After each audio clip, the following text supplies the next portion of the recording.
I think we are live. Can we get some ones in the chat if you can hear us, everybody? Hello. Oh my God. Wow. All right. Coming out with the fancy particles.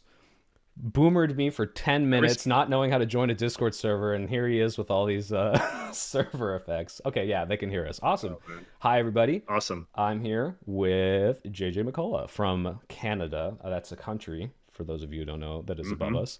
For now. For for now. Oh, we'll get into it. All right. Of Hi. Thanks so much for coming onto the show. Despite the course. 50-minute boomer tirade where you complained about technology and how none of it works, we still made it, and we're here, and we can see and hear both of us, and I'm happy that it worked out. So Yes. I have gotten a lot of comments. Apparently, this happens every time I chat with everyone, where they're just like, "You're talking to that guy," and that just keeps happening. So I'd like Okay. you, if you could, explain who you are, what your politics are. Just Hmm. in like I don't know, like a little elevator pitch. You're selling me as the JJ McCullough experience. Okay. So I am JJ McCullough. I am a YouTuber. I've been doing YouTube for about 10 years. I'm pretty close to 1 million subs. So I feel like I'm a Oh yeah, relatively, link in you the know, description, guys. Go push them over the edge. Get them to 1 million. We like to no, it's we just like like to help out the smaller creators here, just so you know. well, Cool. is a million big? I don't know. It feels like increasing like 1 million subs is like a mid-sized YouTuber these days, if anything. But whatever. So I've been doing YouTube for a while. I make a video every week. I make videos about sort of cultural topics, as you can maybe tell from my backdrop of crazy nonsense. Yeah. I sometimes make I make a lot of videos that are sort of engaging with the topic of sort of like what is American culture, American middle class culture is something I'm very interested in. My background is in political commentary. I used to be a political TV talking head pundit man for many years, and I used to be a columnist for the Washington Post as well, and some other publications too. And I bet everyone's So I've wondering, been very. is the mustache coming back? Your TV mustache? Is the mustache coming back? Yeah. Oh, I go back. Longtime viewers know that this is one of the gimmicks of my channel is that I change my hair a lot and I change my facial hair a lot. So Okay. it's like about like maybe half my videos have a mustache, maybe half of them don't. Sometimes I have long hair, sometimes I have short hair. It's kind of all over the place. Right on. So, but yeah, but no, I've been doing like my channel is not a political channel. I occasionally do videos that kind of update my viewers on the political situation in Canada because I feel like that's something sort of novel that I can do as a Canadian. I'm very literate and very interested in Canadian politics in a way that, frankly, a lot of Canadians on YouTube are not. So I feel like that's something that I can offer my viewers. I try to be objective when I talk about politics, but yeah, I do have my own perspective. For most of my sort of professional life, I've been associated with, I would say, like conservative political commentary. When I did television, I would be sort of like a token conservative talking head And, type of and clear person. this up for my audience Um, too, because you don't mean American conservative. This is Canadian conservative. It's a well, very different thing, right?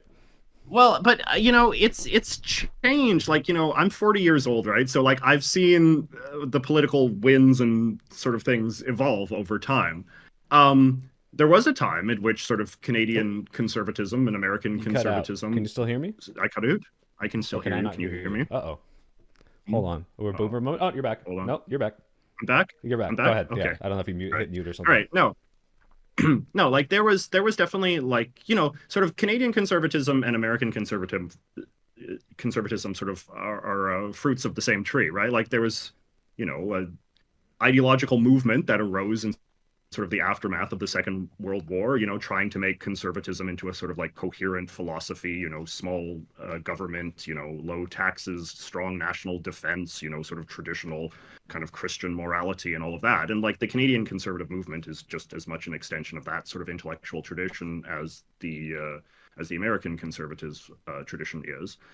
But obviously, like, things have changed a lot. And, I've changed as a person, and you sort of, if you live long enough, you see ideas tested and certain ideas fail and certain ideas succeed, and that sort of makes you kind of like pragmatic in sort of ways. I definitely feel like I've become more moderate and more pragmatic as I've gotten older. But more than anything else, like, in the era of Trump, conservatism has become a very incoherent thing. It has become much more sort of nakedly reactionary, much more sort of cult of personality, cult of loyalty to one erratic man. As you can probably tell, I don't sympathize or see any of myself or any of my own agenda in the Trump agenda, in the MAGA agenda. So, in the kind of American context, the my favorite sort of crew is the Bulwark people. Did you ever tune Oh into them? man. That sounds very familiar, and I feel stupid for not knowing what you're talking about. But please enlighten me. So the Bulwark people are really cool. I was actually just on their podcast, a new episode this morning. Oh, okay. People can go and watch if they want to hear me yapping about the tariffs and all that. Yeah. But like the Bulwark is like a cool American YouTube channel, podcasting network, and all the rest of it. That is basically like former Republicans who have become so repulsed by what their former party has become under Trump that they now sort of self-identify as Democrats.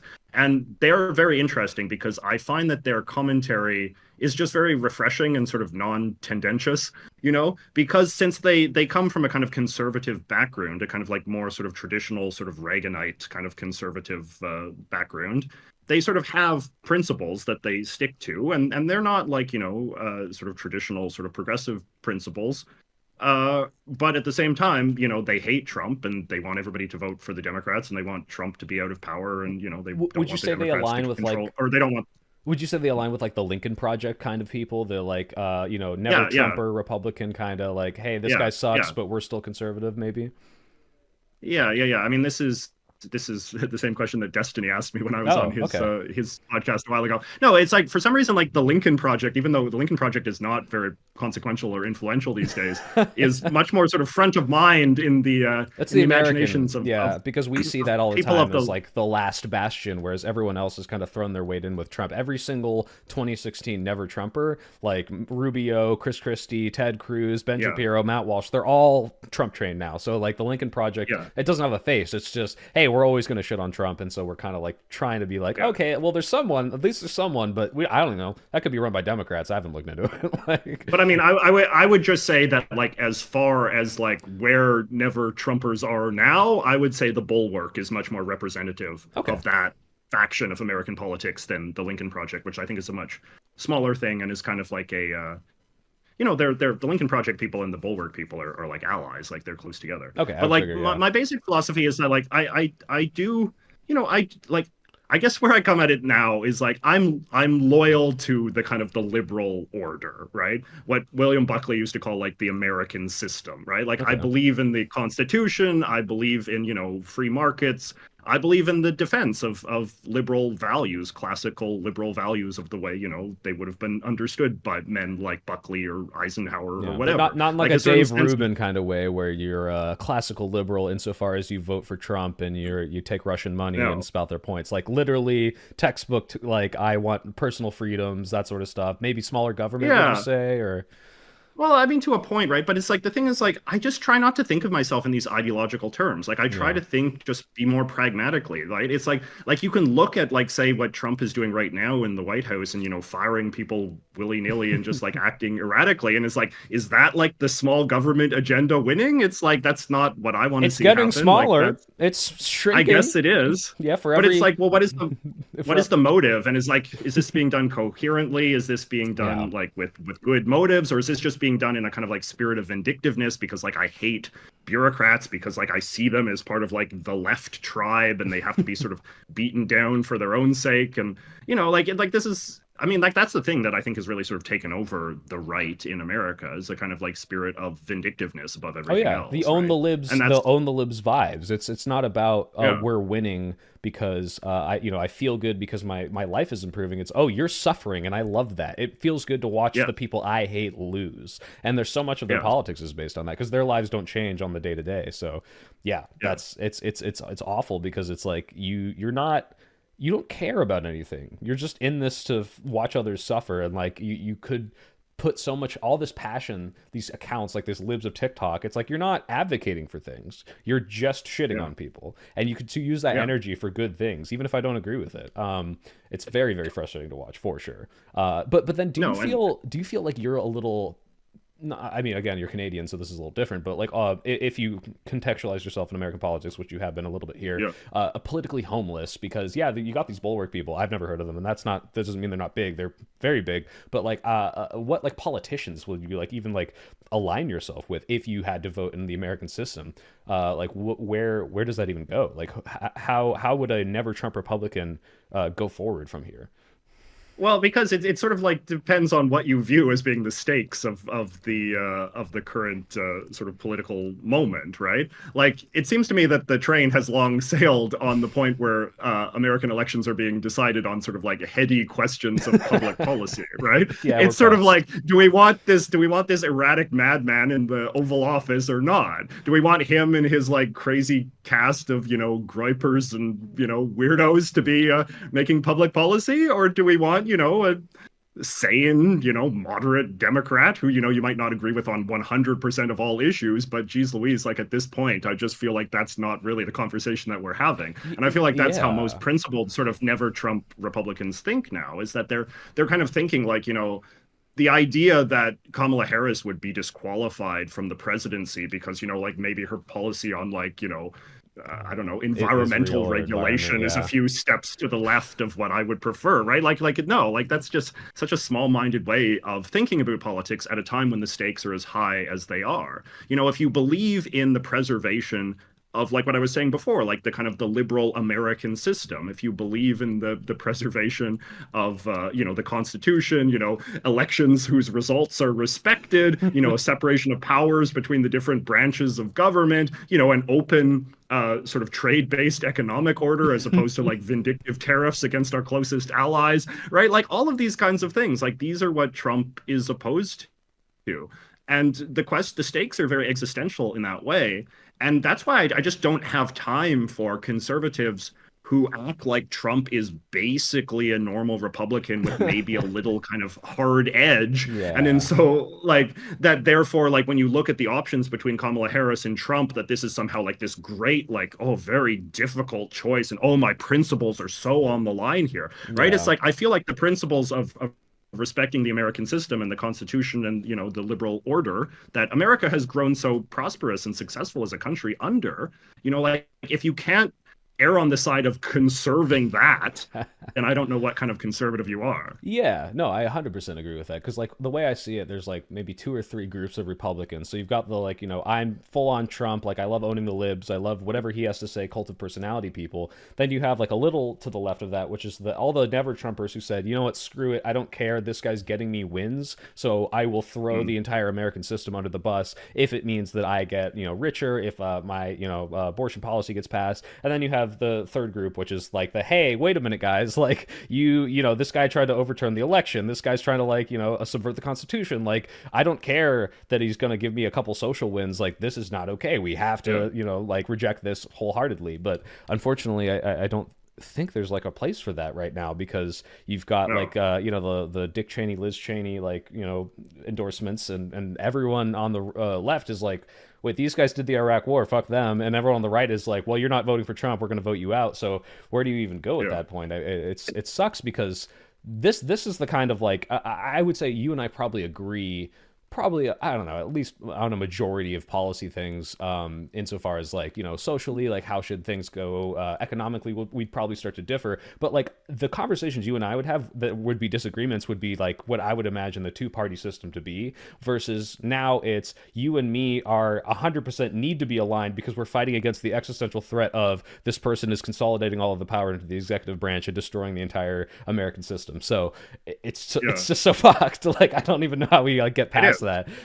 Because like I want to disagree with you more. I want to have more fights. I want to like have a back and forth. But it's like, why would I waste my time arguing about these little nitty gritty things when this guy's over here just blowing up like the building that we're arguing in? Like Well, that's exactly what I feel, right? And like this, but this is like the problem, right? Is that there's a lot of sort of like right wingers who will accuse you of having Trump derangement syndrome and all this, like if you're so fixated on Trump. But it's like to me, it's like there's just nothing else that's worth talking about than Trump and this administration and this movement that he has the head of, yeah, right? Like that's the moment that we find ourselves in, right? Like I've lived long enough to realize that there are different political moments that come and go. Sometimes you're in a relatively sane one in which you can have these kind of high-minded sort of policy debates about how high the corporate tax rate should be or whatever. And Yeah. then sometimes you're in a more existential political moment in which, the survival of the system is on the line. And it's like, Yeah. I'm sorry that some people would rather pretend like they're living in a more sort of tranquil era of politics in which they can just be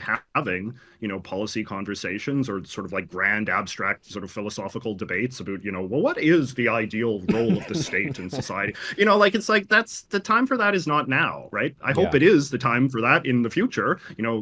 God willing, it will be someday. We can go back to a politics of tranquility and good Hmm. faith, conversations and debates about that kind of stuff. I used to But that's make just not where videos we about are. like how like not used to. I mean, this is literally like a year or two ago. I'd make videos like, "Oh God, the left wing. Like, we need to check ourselves here. Like, this is being silly." And now that this is happening, I'm like, I'm never gonna criticize. The left can be the craziest they ever can be. I don't give a shit anymore. Like, it's not worth my time to like crabs in a bucket drag my fellow Democrats or lefties down when like it's just so much worse right now. Yeah, you're right. It's just not worth it.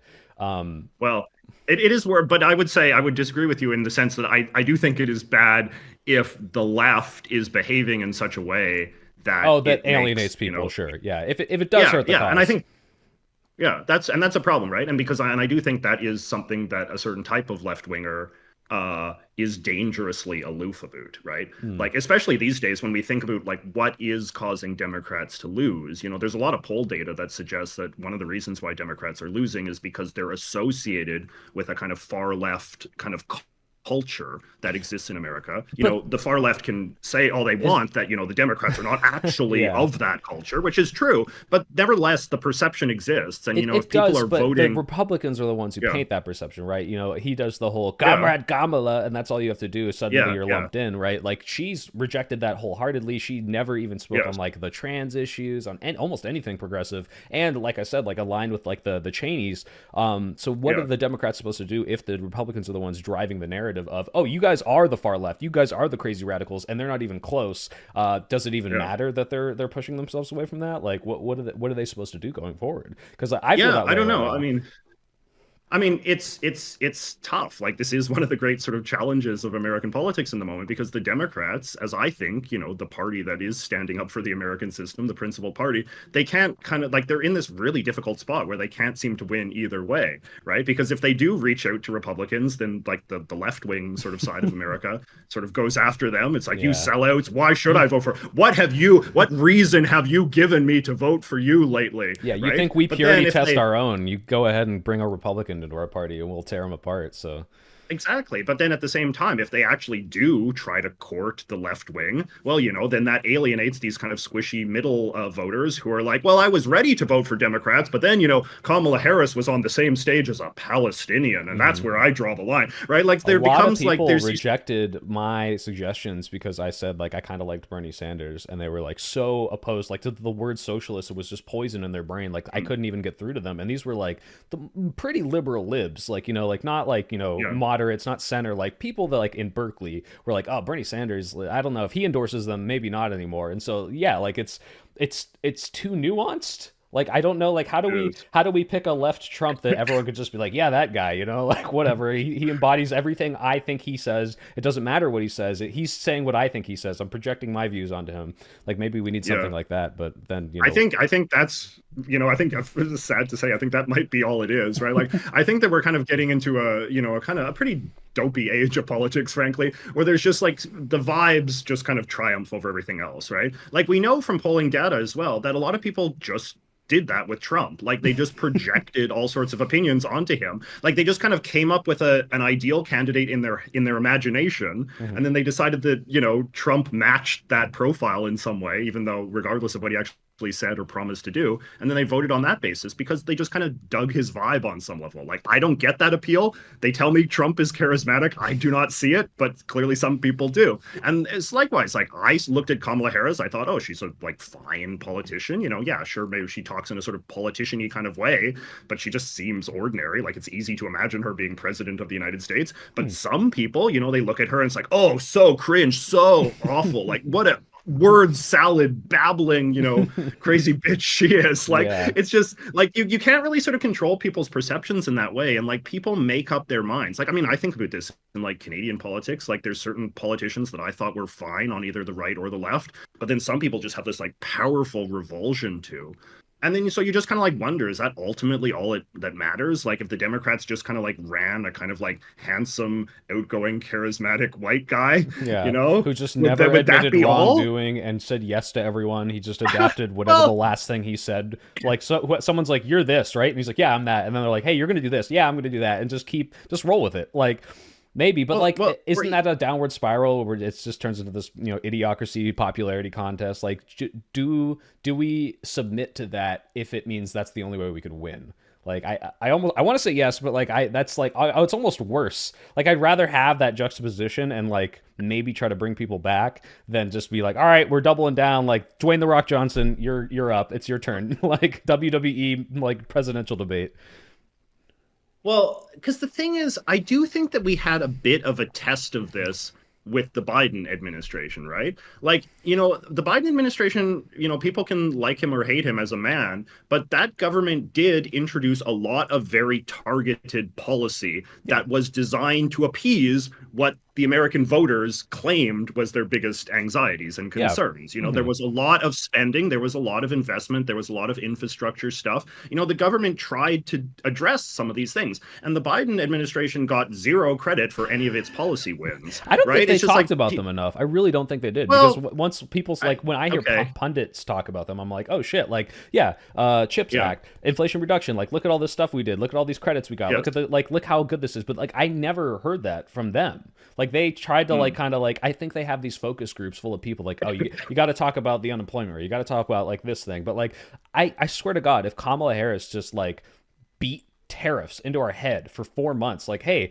the other guy, he wants to raise all your prices, he wants to do that. yeah, Like, just say that. And like everyone will be like, mm, wait, that's I guess he said tariffs. That's what a tariff is. Like, I think if you just hammered that in, like that would have changed the narrative so much. But the problem is like they've got this weird like 3 month lag where it's like, well, we got this group of like 10 Midwestern voters that say they want to hear you talk about this thing, and then they project that to 400 million people, and like no one gives a shit. And so you can pass this great legislation. No one knows about any of it. And I don't know if that's yeah. a failure of messaging or just people are neglectful. But like, I really do think it's on the Democrats to like really be hammering this shit into our brain. But yeah. Yeah, no, I think that's fair. Well, and I want to add too is like, I think what we do have the closest to like the wow, I felt for a second here in two of these moments that we were invigorated. The first was when Kamala replaced Biden, and for a second, every Mm, Democrat I knew was like, "Holy shit, we've got a chance! This person's not dying. She's full of energy." They're calling the Republicans weird because like that's how I feel. So call out their bullshit. Don't be like, "Oh, we disagree, but oh, we have a beer at the end of the day in the Senate." It's like, no, fuck this. This is fucking yes, insane. Call it insane. This is fucking yes, crazy. And the only person that's doing that now still, I think, is like AOC. Like, it's really like speaking mm, to the people who are like, this is insane. We need to talk about this. Meanwhile, Chuck Schumer is like, whatever. Let's let him hang himself by the rope petard. They'll just do crazy stuff. It's like, no, push back. Do something. You're elected. I elected you. Do mm, something. And they're just kind of like hanging out. I do think that you do need that like kind of energy, that youthfulness, and maybe that like a willingness to just be like, not play dirty necessarily, like I'm gonna cheat and subvert the election, but like play dirty. Hey, this is fucking bullshit. I'm gonna call it bullshit, because that's what Trump's been doing for 10 years. And I like, what's the classic tweet, which is Democrats for the past 10 years have been pulling their hair out saying, but a dog can't play basketball. Meanwhile, a dog dunks on yeah, them over and over and over again. It's like, it doesn't matter what the rules are. mm, Like, this is the game now, and you're not playing it. mm. No, I feel like I broadly agree with what you sort of said. Like communication is key, marketing is key. I mean, as much as we kind of like want, and I think probably there was a degree. I mean, I'm sure that the Biden people, the Kamala people would sort of say we were hammering all of these great things that we did, but that's the results, I guess, speak for themselves in terms of how effective those messages were in getting out. I Yeah. mean, I'm thinking right now, like I'm thinking because here in Canada we're going to have an election soon in the Yeah. next couple of months. And I look at like the fellow who's running for prime minister for the Conservative Party, and he is like so relentless in his messaging, right? Almost to the point of like it having a sort of childlike simplicity to it, right? Mm-hmm. So like he's going after the incumbent, after Trudeau's party, Mm-hmm. for introducing the carbon tax, right? And so like there's a carbon tax, on some level it doesn't even matter what the carbon tax is, but he just talks all the time, every single time he says the carbon tax. He all of his little podiums that he stands on always say "axe the tax," and he gives all of the politicians nicknames. There's Carbon Tax Carney and Carbon Tax Christia, and This just is like very everybody's. Trump-esque. All right. Yeah. It is, but Yeah. it's like a relentless message, right? And so now it's so drilled into your brain through endless repetition that you think Liberal Party, you think, oh, it's the party of the carbon tax, right? Yeah. Like it's so incessant. And I think that like I agree with you. Like I think that the weird thing, like that was inspiring for a reason. Like that if they could have just stuck with that and just like people think Republican, people think weird. And it would be a little cringe. And like some of the holier than thou leftists, I'm sure would be bothered by it because they'd sort of say like, oh, this is superficial and this is just like pandering to these like, resist lib wine moms who just want their slogans and all this kind of stuff. But I think it would work, right? And that's why like I was my low point in the 2024 election was the debate between Governor Walz, who came up with the weird thing, and then JD Vance, who was like the epitome of like weird Republican. They And muzzled him. instead I of like swear to going, God, they muzzled him. They yeah, muzzled him for like a couple. They had him say weird, and then they're like, "No, oh, you're being a little mean, Tim. Don't do that." And yeah, then in that debate, all he yeah, did was capitulate. Just like, "Oh, you know what, yeah, JD? That was a good point. Like, shut. No, yeah, yeah, stop no, it right now." That was no, so fucking frustrating. I agree completely. That it was was. almost as bad as Joe Biden like having a brain hemorrhage on stage, which caused him to drop out. Like almost that bad. Which Yes, is just go up there and just say, "Hey, look, you're the next Hitler, and you're gonna be a fascist, but you know what? You make some good points, and maybe we agree on more." Like, yeah, what are you talking about? This is the existential vote of our lifetime, and you're just sitting there, just kind yeah. of laying down like a dog. That was super frustrating. Yes, if that's Oh, what you that meant. the good. No, I did mean that exactly, right? And it's like the one moment where I thought there would be a good opportunity as well was that when he confronted him, it's like Senator Vance, did Trump lose the election? Like, yes or no? And then Vance is like his whole artifice, right? Because this is Vance's whole artifice is that I'm like the smartest guy in the world and like I have an answer for everything and I speak the truth and I'm blunt and honest and I tell what people don't want to hear and this kind of Yeah. thing. And in that moment, the whole artifice sort of collapsed around him. And like Walls really should have, I mean, Make him yeah, answer. just should Yeah, have say drilled make in him his answer heart. that question. This is like Yeah, this because he's like, yeah, oh, that's a damning answer. It's like, okay, good soundbite, but like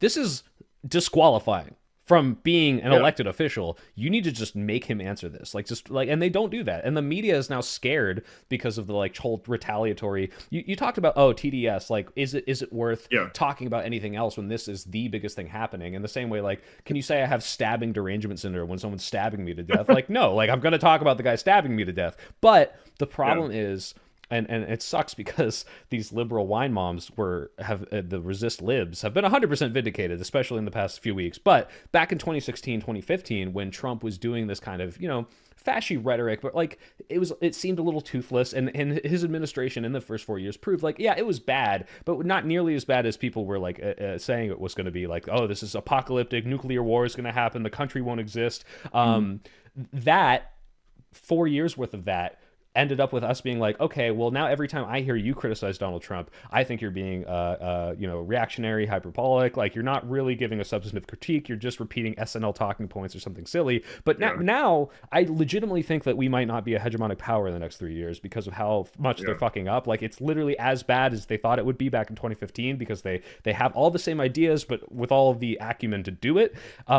And no one mm, takes it seriously because it's like, well, you complained the same way back then. So like we almost kind of boy who cried wolf this to ourselves by letting it happen. But at the same time, they were right. They were 100% right the entire time. Everything they yeah, warned us about. It's just because everyone can't do the marshmallow test. It's, well, he didn't be a fascist dictator in 2017 right away. So like I guess it just will never happen. And then I'll just ignore everything you say for the next 5 years, even though it's completely being vindicated. It's all happening before our very eyes. So I apologize to the resist it's libs. just it's just like for me though it's just like the thing was 2020, right? Like the thing was January 6th and it's like how do you come back from that? Like that's what makes his reelection like just so baffling on some level. Because Yeah. it's like that was just the relentless lying about having lost the election, and then, January 6th itself, and then the constant apologia for the January 6th people. Of course now it's taken reached a grotesque height where now these people are not merely, just being pardoned, but are actually like the greatest heroes in American history that need to Oh be my up on the God. stage with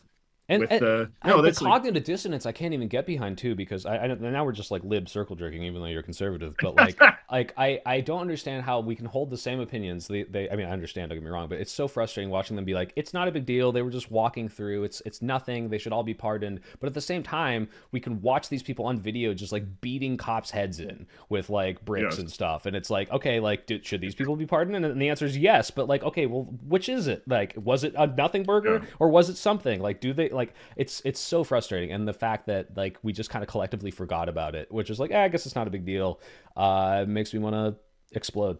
Like I just like Well, I but it gets to what we're talking about though, right? Because it's like, and this is why we feel like we're living in such a sort of nightmarish Kafka-esque dystopia, is because you want like all of politics, all of democracy is based on the principle that voters are rational and voters hold politicians accountable, right? And that there is some sense of cause and effect that governs our democratic existence, right?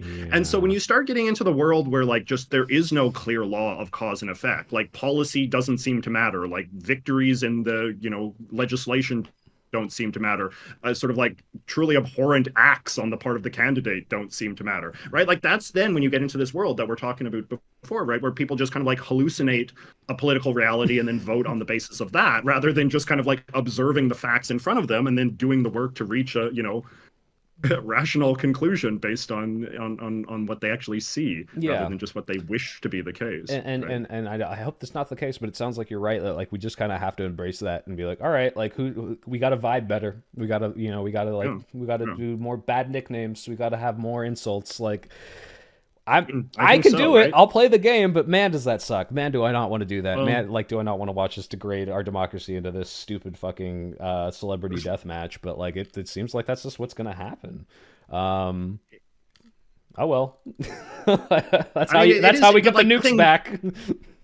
what I would say though, as sort of someone who is not like a dogmatic sort of lefty, is that I do think that the lefties have to sort of disavow themselves of this fantasy that if they can just get like the perfect socialist who is like perfectly ideological and right, which is to say left on every single issue in this completely orthodox way, then somehow like the latent desire that all beats in the breast of every American for like a true sort of socialist government will be activated, and then that will Yeah. get the Republicans out, and then we'll have everything. No, I'm afraid that like things might have to be a bit shallower than that, and that Yeah. things like marketing and slogans and vibes and the attractiveness and charisma of the candidate and all of these kind of things are ultimately what are going to matter more. And I think that if you do view sort of like the American system as being on the line, you do have to take a bit of water in your wine and put up with a politics that maybe strikes you as you know insufficiently ideological or a little cringe or a little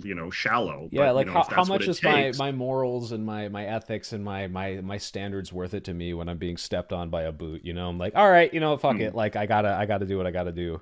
Because yes. right now, like I am someone who really does rail against the whole like TDS. Like I have a whole video on like the late night talk shows and how they just blew up every single dumb little Trump nothing burger into like the biggest story ever for every week. But these past 2 weeks have like legitimately made me scared of like, oh my god, like this is really, really, really bad. Like not just like, Hmm, oh, like haha, like alarmist. Like I'm not even watching the liberal news. It's not like they're telling me what to think. I'm just reading like objectively what is being done and freaking the fuck out. Like, holy shit, is this hmm, really where we are? But on that note, as a sequitur, I guess you've yes. already talked about tariffs today, so not to hammer them in, but like, what are No, what are it's your thoughts fine. on the tariffs? Because it looks like we've backed down. My understanding is the capitulations made by both Mexico and Canada are things they promised back in December. So like, it's nothing new. But Yeah, what are your takes on yeah. that? Because I'm a little less Well, I informed, mean, especially of yeah. Canadian politics. I mean, it's such a preposterous situation because it's just such an unprovoked economic attack on Canada for no clear reason at all. Trump has given, I think, no fewer than like a dozen justifications, Yeah. some of which are like contradictory and, all the rest of it, right? Like sometimes he says like, this is being done as a prelude to like annexing Canada, and Canada should be the 51st state. And Yeah. then sometimes he says, Canada has nothing we need. So it's just kind of like it's like an anti-trade as an end unto itself. Yeah, Like trade is and you just can inherently watch bad, it in you real know? time. You can watch the Trump what do you even call them, the sycophants, like the Charlie Kirks, being like, "This is great. We're doing this trade war because Canada is unfair to us, and we're going to make money off of this, and this is good for our economy." And then as soon as Canada capitulates and says, "Oh hey, we're putting people at the border to stop the fentanyl," it's like, "This was the plan all along. It had nothing to do with the Yeah, economy. It yeah. was actually a bargaining tactic." It's like, well, okay, like it's just whatever you want it to be, like, and nothing happens. Like what? Why do you know why? Like, Yeah. is there any real reason? Like, as far as I can tell, it's just to win points, like to make it look like they're doing something, but it like I guess. I mean, he's just this like mercurial child monarch, right? Like Trump is just a man that you cannot get into the brain of, and like he's very dumb and very ignorant on so many things, and it just seems like I don't know. Yeah, he's just surrounded by sycophants now more than ever who will not tell him he's wrong about anything, and they'll just try to make his visions into a reality. And no, there's no sense of trying to make sense of it. Like there's just no way to do it, right? It's like the fentanyl thing, right? It's like now I guess that's how Trudeau has kind of bought him off. Like Trudeau has said that he's going to appoint a fentanyl czar, which is like pretty good politics on Trudeau's part, I will say, because that's the kind of shallow thing that like really gets Trump's brain lighting up. So yeah. yeah, like less than 1% of all fentanyl in the US originates from Canada. Like this, and same with like illegal immigrants. Trump has at various times said that somehow all the illegal immigrants are actually coming from Canada. Like less than 1% of all illegal immigrants in the US come from Canada. But, we're going to beef up the border anyway, spend, $900 million of Canadian tax dollars to appease this fantasy. So If that's anything, to great, stop more Americans from getting in so they can buy alcohol on their ski trip or whatever, like who the fuck, like, Well, yeah. but it's like this is the sort of the Alice in Wonderland world we all have to live in. Canada in the last couple of days has been under extreme sort of stress and trauma. All the prime ministers of the provinces have been doing these like stern state of the nation addresses. The premier of my province here in British Columbia, I was watching it, wrapped. All of my friends were as well, as he tells us like we're in for a very difficult time, my fellow British Columbians. These tariffs are going to really lead to hundreds of thousands of job losses, and all like it's just very it's comical in some Yeah. ways. It's like a black comedy that like Yeah. just for no reason, Canada is now in this like state of economic anxiety, right? With Yeah. our closest trading partner, where like all of Canada's wealth and success has been based on the premise that we will have a close relationship with the United States. And for that to just randomly go away overnight, right? Like it's just it's like if it's just like if a king, like if America's king like just said like no one shall drive cars anymore, right? It's just like okay, like I how do you guess we're make that doing that, work, yeah. right? Like And also having to yeah, right. respond to it seriously too. It's like, well, I still Yeah, have decorum, and I'm still the president, or I'm still the prime minister of this, area, and I'm going to address this like it's what it is, which is it's really happening, and I have to respond to yeah, that. And then the next day he says, "You know what? I don't care. I was kidding. It was I yeah. don't really care." So like I don't. Ah, man, it's making me go insane, but I want to like be able to like fight back on it, and I feel like the only thing that I've found to be effective is to just mock it, like to just say, hey, Yeah. like you think you're so high and mighty, like how many decade of pro clutching, and be like, no, you can't do that, Donald Trump, that's against the rules. Instead being like, oh, what a fucking moron, like look how stupid this guy looks Yeah. right now. Like I get that is what appeals, and this maybe can our transition to our talk about like masculinity, but like Trump is this figure of like he can do no wrong, he never admits wrong, so he's my guy. So when he does all this dumb shit, and then people are like, hey, you just contradicted yourself, hey, you just tanked the economy, hey, this doesn't make any sense, he just says no. Like he never will admit wrongdoing, and that works for everyone else because they're like, well, he's like my daddy, he's like, they literally call him, oh, daddy's home, daddy's home. It's like, Yes, yeah, well, yes, yes. daddy, what is daddy? Well, when you're 8, daddy is the all powerful patriarchal guy who can do no wrong, who protects you and does everything right, and I love him to death, and he is the god king savior. And so when you make him look like a moron, when you like call him out, when you like ask him questions, make him stumble on his words, when you portray these people as stupid, like that's how you get the people who are like in the cult to be like, well, wait a minute, my guy's if my guy's dumb, I don't want to be in the cult anymore. Like that's the only thing I found that works. It doesn't matter how many studies I bring up. It doesn't matter how many like bridges I try to build. It's literally just like, hey, look at this idiot, and then like Yeah. I get someone back. Like, has that been something in your experience? Have you been able to like mock things? Because I notice you have comedy in your videos, but you're a little more, I would say, analytical. And this is a good thing. You actually like seem to delve into the real substance, whereas like I'll dip a toe in the substance and then I'll say a bunch of dumb shit. You know? I wish I could be funnier. I feel like I'm just not naturally like a great comedic performer, so it's not a big thing in my things. But no, I mean, I feel like I agree with you. I mean, it definitely feels like it's worth a shot, just really doubling down on the mockery. I mean, because it's like he is a preposterous figure, and his movement is preposterous. It's full of a lot of just like dopey people, cringy people, I dare say. Yeah. Like you look at somebody like Pete Hegseth, the Secretary of Defense, right? And it's like, how can you regard him as anything but a ludicrous figure, right? Like he is not qualified for this job. He's like a weekend Fox News host, right? It's like there's just so many like self-evident absurdities in the MAGA movement. Like the My Pillow guy, right? Like this like coked out like pillow salesman. Like this is the man that we're going to like be taking tips on foreign policy from, or like the right? Roseanne Barr rap with Tom McDonald. Did you see Yeah, that? Where it's like like, is this? absolutely, right? This stuff is cringe as hell, right? So, and because like the problem though that I do think a lot of Trump critics and people on the left is that they're really sort of fascinated with this idea, and I've seen like a million YouTube video essays about this kind of thing, right? It's like, the rise of the right, the new right. Oh, like they have all these like intellectuals and like they're in this Project 2025 and like this, they're not like the old Republicans. They're much scarier and they have all, you know what I mean? Like it's not just like undermine the nature of the threat, but it's this idea of like they're like this very worthy opponent. Like they're Hmm. intellectually vigorous and serious and like we need to engage with their philosophy and their thinkers and like really deconstruct it, as opposed to just being like, no, this is like fundamentally a movement of like clownish, dopey people who are like washed up, comedians from the 80s, like literally a Yeah, like huge Rob quantity of them are. Schneider, Kevin Sorbo. Yeah. Like these are the Yeah, people Hulk speaking. Hogan, Yeah. right? It's just like you look at the Madison Square Garden, right? And it's like I look at that and like, yeah, it's grotesque and abhorrent in all sorts of ways, but it's also just like embarrassing. Like it's just these are just like lame people. And it's Yeah. like this is what the American Renaissance is going to be built from. This is what the American Golden Age is going to be built from. A bunch of like washed up hacks from the 80s and like Charlie Kirk and like the Or crowd that Elon he Musk, rallies at even the like like yeah, even the like you look at the memes he posts, and it's like 2014 Facebook shit that is like it was barely funny back yeah, then, but like to him, like he's like, how many crying emojis can you put after something like that and still pretend like you're having a good time? Like it's so bad, and it like baffles me every time I see it because I know the people who would think it's funny, and it's like my 60-year-old boomer dad who would be like, oh, haha, that's a yeah, great dad joke, and like they're just discovering the meme. But I guess that's like appealing to a huge swath of the right, and then all the younger right people are just like, whatever, like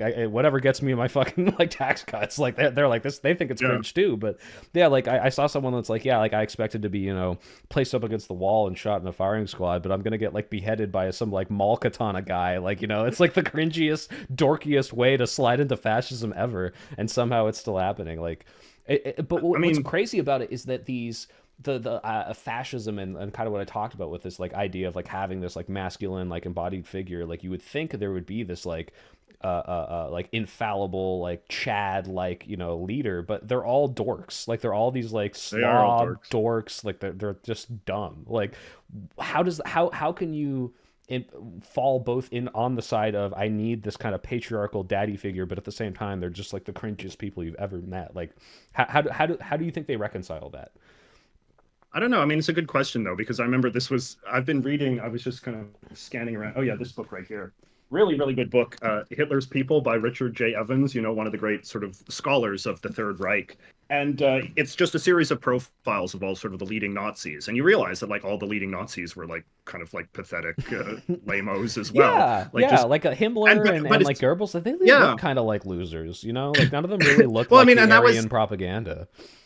this was one of like the great sort of jokes that I guess people were making at the time, right? It's like the Aryan is as blonde as Hitler, as like tall and muscular as Goebbels, and as like handsome as Goring, right? So it's like yeah, these people fail on their own metrics, right? And I think that's worth kind of pointing out as well, is just like really remind, because this is the thing too, I find, is that because people want to live in the fantasy world, they want to sort of imagine what their political movement is all about. You really kind of like have to hold people's heads and make them look at what they actually are allied with. You are an ally of the coked out pillow man. He loves you. He supports your president and your presidential candidates. And you know, like this is the kind of thing, like you can't allow people on the right, on part of the people on the right who want to pretend like MAGA is about something more than it is. Like you can't allow them to get away with it. You So have to remind you them go that with like the no. strategy of like the hold the dog's head in its piss sort of thing until it realizes that it's like doing that. But yeah, like is that Well, kind it's of like some like conservative person whatever can pretend that like you know he has just like a basically transactional relationship with the Trump Republican Party, and you know we're still going to get some good policy wins and this kind Mhm. of thing. And you know like I'm sure that there's like lots of the Project 2025 people kind of have this sort of view of things, right? Like they don't respect Trump, they just think he's their obedient puppet that they can get things out of, like Vance or whoever. I'm sure he feels the same way. You know, all of Oh, these kind of like tech bro people, they're so do, patronizing. So you kind of have to say it's like, no, this is not your like dream kind of like ideological world, right? Like this is a movement of again like washed up 80s stars and weekend Fox talk show hosts in the cabinet and you know all of this. So you like you just kind of have to like aggressively remind them of this. It's like, no, you don't get to move away from Fox News. You own Fox News in all of its cringy majesty. You own yeah. every single one of those speakers that's up there at America Fest with you know the watermelon headed Charlie Kirk, right? Like this is what you are. So I have heard this strategy from a couple people, and I don't see anyone, almost no one does this. But maybe one I've seen it happen. But I think Destiny said this, and Cody Johnston. I don't know if you know him from Some More News, but they're like Mm, the pundits or the journalists who are at these press conferences. They just have to like actually play fucking hardball and don't be scared of like him pushing back or removing your press credentials. Just be like, hey, JD Vance, did Trump win the 2020 election? Like, ask him and just keep yeah, asking him and do yeah, not let him move on. And just like you said, like, rub their yeah, fucking face in it. And it's like, look, make yeah, them own this, make them have some stumbly, like, weaselly little fucking answer at the very least so that you can clip it and be like, look, this guy is too scared to answer this question. Like, because otherwise it's like, well, I guess he's not going to do it. And I'm going to write 16 opinion pieces about how this is a danger to our democracy that no one's ever going to fucking read. And then, like, yes, then what? No, yeah, like, you can complain and pearl clutch about it for 8 years and it does nothing. But what you have to do is literally hold their feet to the fire, which no one is doing, like not a single mm, person. And like I think I've seen it happen once, and the one time it happened I was like, thank God. Like I it was something recent, it was something about the oh yeah, it was the Elon salute thing where he hit the oh hard yeah, salute, and on in the panel this woman's like, okay, you don't think it's a big deal, do it right now, do it in front of everyone, yeah, do it right yeah, now. Like, and he's yeah, like tries to move on, he's like, no, do it right now if it's not a big deal. And it's just yeah, like, yeah, fuck these people. Like, say that to their face. That's what I'm thinking. And that's like, this is a little off point, but like the YouTubers that I enjoy are the ones that are saying the things that I want to shout at the screen to the people that I don't have a platform to shout at. So,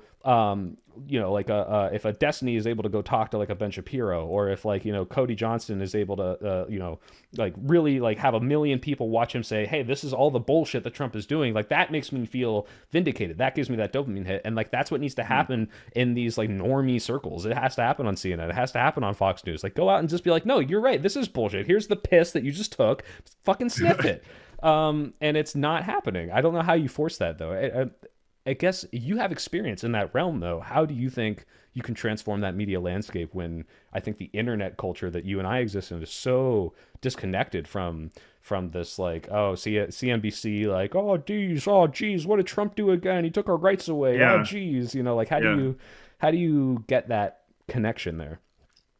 It's hard because like what you're saying, like I think that you've hit on something that's like pretty important, which is like the idea of sort of like genuine conflict and genuine confrontation as a means of accountability.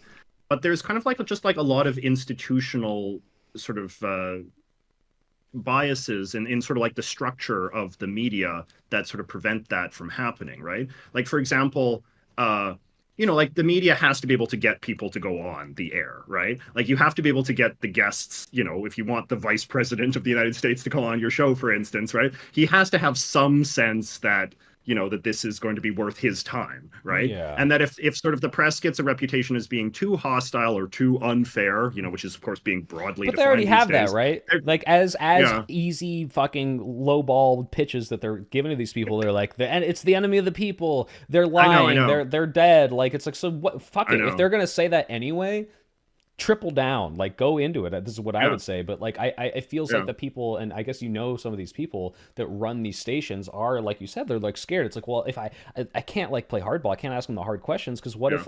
what if it doesn't work out? Like, and I understand that pressure. Like I have you on, you're like a million subscriber YouTuber, I'm a small little dude. I don't feel like I can't ask you anything I want to, but I would Mm. feel just a little anxious knowing that if I said the wrong thing, I have the wrath of your community like coming down on me. Like I get it, but at the same time, it's like, well, what's the point? Like, what's the point of having principles if you're not going to say what you think? Like, how do you get Yeah, that message to a producer, to the head of Fox News, to the head of CNN, to the head of, like, is that even yeah. possible, or are they just they're fucked, and it's just a downward slope from here on out? Well, I mean, the other institutional bias, I guess, is that they are ultimately making something that people there has to be an audience for, right? And I think that I I don't would know, watch like I them mean, all of yelling at these, each other. I know a lot of people who would. So yeah.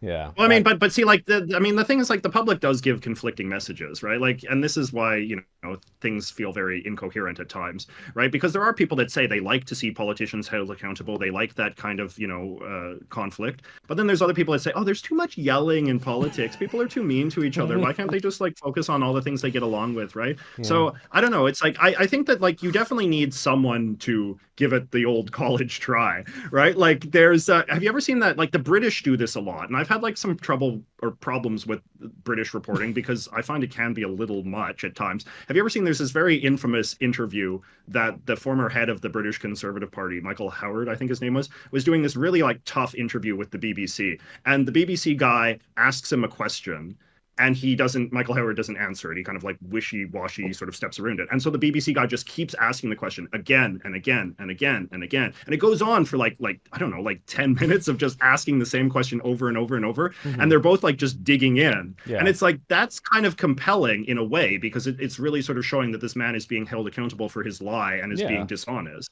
But on the other hand, you can imagine that people are just like, that's terrible television. Like, who wants to watch just this people yammer back and forth about the same thing in an endless cycle? So I don't know, like you can All I'm kind of saying is, if sense that's a we're all, generational yeah. thing, let them all die out, because the young people, we crave the minds and we crave the yelling. Okay, like it's really what Yeah, we need more of. And yeah. when you mentioned the BBC, it made me think of that Andrew, what's his name, interview. I don't remember the last name, but he interviewed Ben Shapiro, and he was like, he's a conservative Oh yeah, guy, but he gets Ben Shapiro on, yeah, and he's like, hey, what do you have to say about this? What do you have to say about this? Like, I'm going to hold you accountable for these things. And he's like, it's very clear you're a liberal with liberal bias, and you're attacking me. It's like, no, yeah, I'm just holding you accountable to the words you said, which is something that is yeah, apparently this esoteric, crazy, out of left wing field. So much so that when Ben Shapiro hears this, he's like taken aback. Oh my God, you're going to ask me about the things I said? And yet this should be the mm, norm. I really do think it should be. But again, I'm also not the primary consumer of cable news. So like maybe that would just alienate the 45 plus voting base that is also like, the only people that still have cable. I don't know.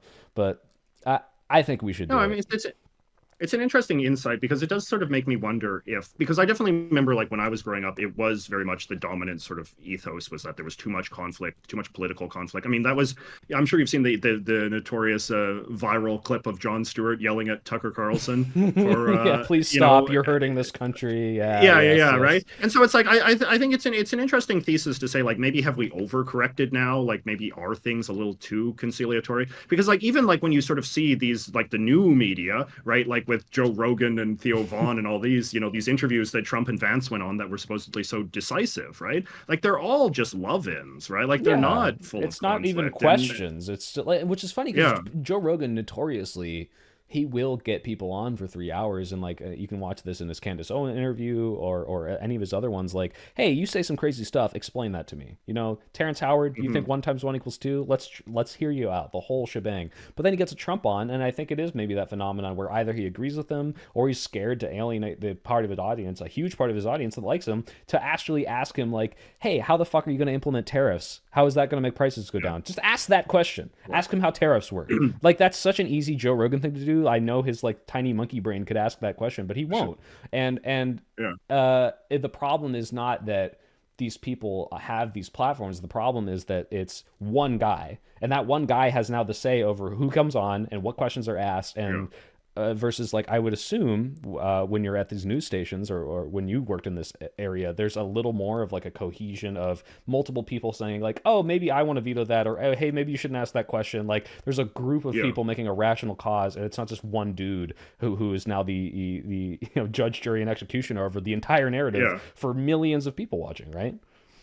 Yeah. Yeah. No, I think that's it's a good insight. I don't know if it's very tough. Like the media climate that we exist in now is just we're still kind of figuring out the sort of the contours of it. We're still trying to come up with like how do you navigate this space? What is the obligation of, the interviewer? What is a good interview? What is a good show? How edited should it be? How biased, how unbiased should it be? How much conflict, how much little conflict should there be?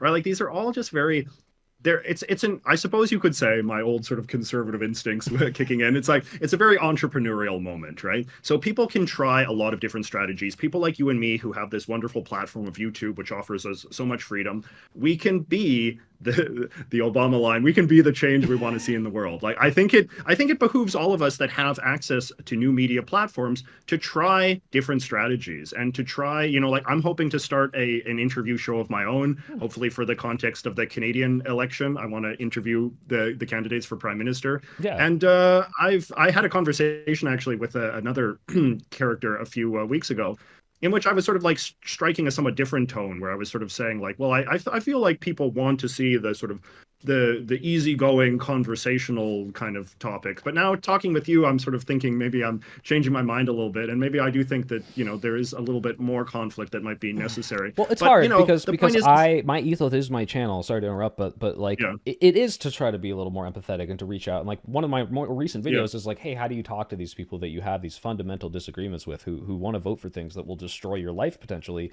I do think that's mm, really important. I do think that the problem with the yelling and the conflict is that if you don't actually have any like weight behind the things you're yelling, it doesn't matter how much you say, racist, Nazi, mm, blah blah blah, because that you tried that for 4 years and that didn't really work. I think that when you are talking about the pundits themselves, that's a whole different story. Where if you can like playing hardball doesn't mean yelling. Playing hardball doesn't mean you don't have a weight. Playing hardball means, hey, I'm going to like surgically deconstruct you in front of millions of people and make you look like an idiot. Not yeah, I'm going to scream at you and pearl clutch and like, because there's this classic interview from like the 60s, not classic, but Marjorie Taylor Greene went on 60 Minutes and she's like, Democrats, they're the party of pedophiles. And like the interviewer's just like, wow, I can't believe you'd say that.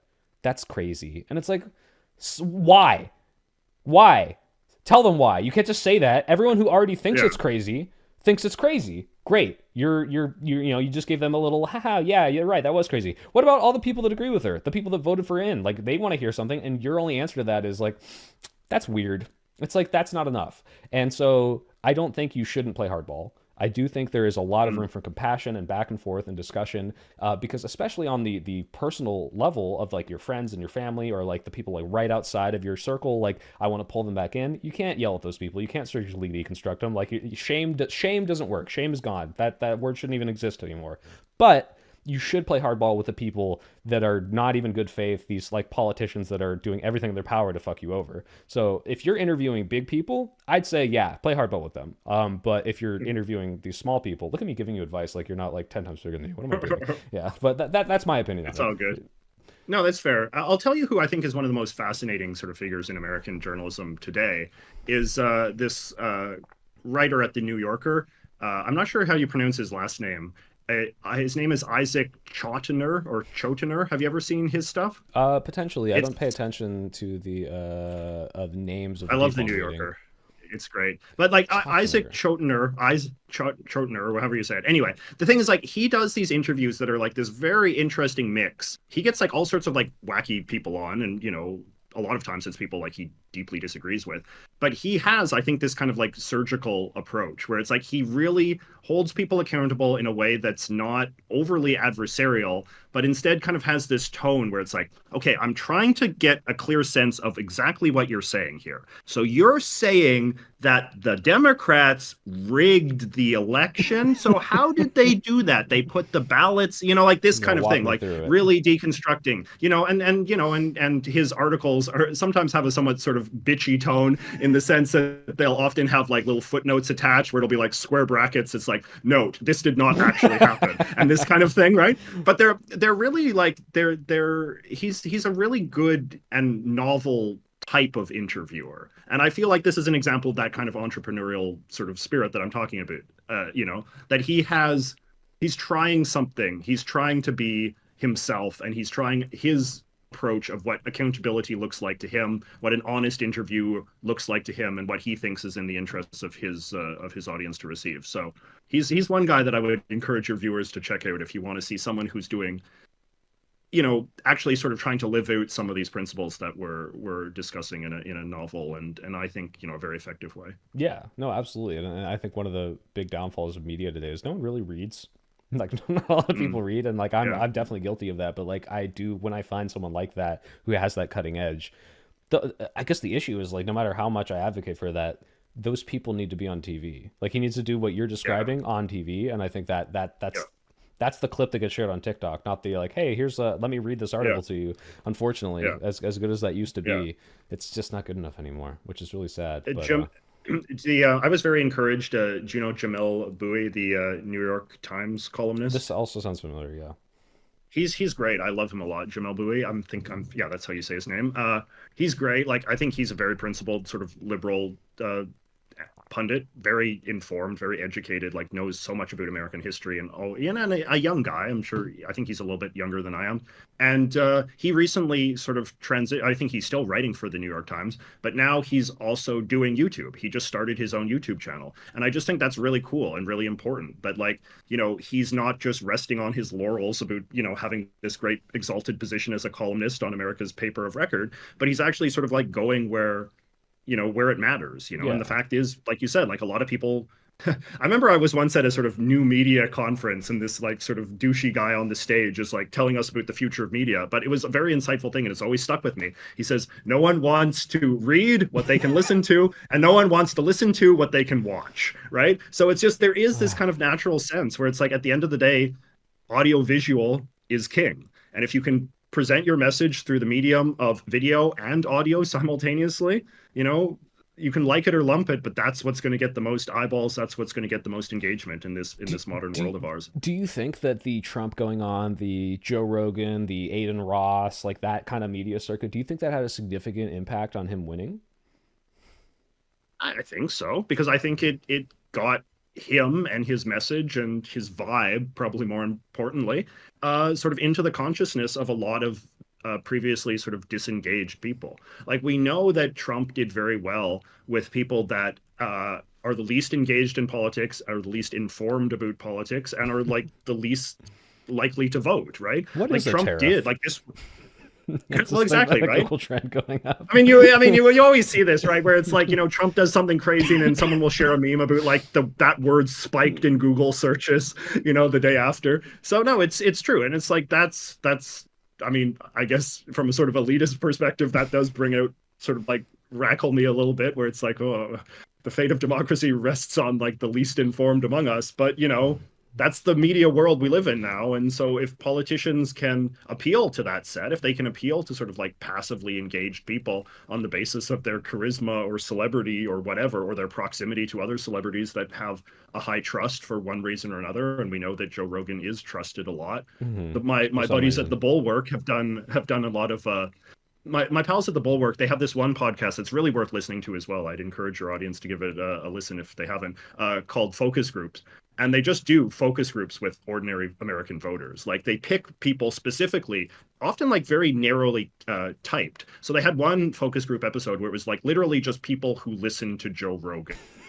And then they asked them about their political opinions and why they voted for Trump, which of course they all did, right? And Yeah. it's very revealing to just kind of get a sense of like what actually motivates voters from their own mouth, right? And a lot of it is just this vague sense where it's like, well, Joe is like a good guy, and like I like how, he holds people accountable and how he's curious and how he's not really like a left or right wing guy, and he just kind of like, this kind of stuff, right? So it's like that kind of credibility that this new sort of subspecies of online influencer has, like it's not something to scoff at. And again, like it's easy to be too good for it if you're a certain type of politician. But Trump, who is like, has no shame at all, was kind of creative in that way. And I think he, deserves credit for it in the sense that I do think it helped him. And I do think that if Kamala Harris had done more of these kinds of things, I think it would have been worth a shot, right? Well, Would have it I had think gone she well for actually her if she'd got a gone on Joe little Rogan? stonewalled by Joe Rogan. I don't know if you She saw. did. She did. The Yeah. narrative on that is changing, right? Like initially it was like, oh, she was too good for Joe Rogan, but now it Yeah, does seem like he it was seemed like it's like, actively trying to hurt her chances.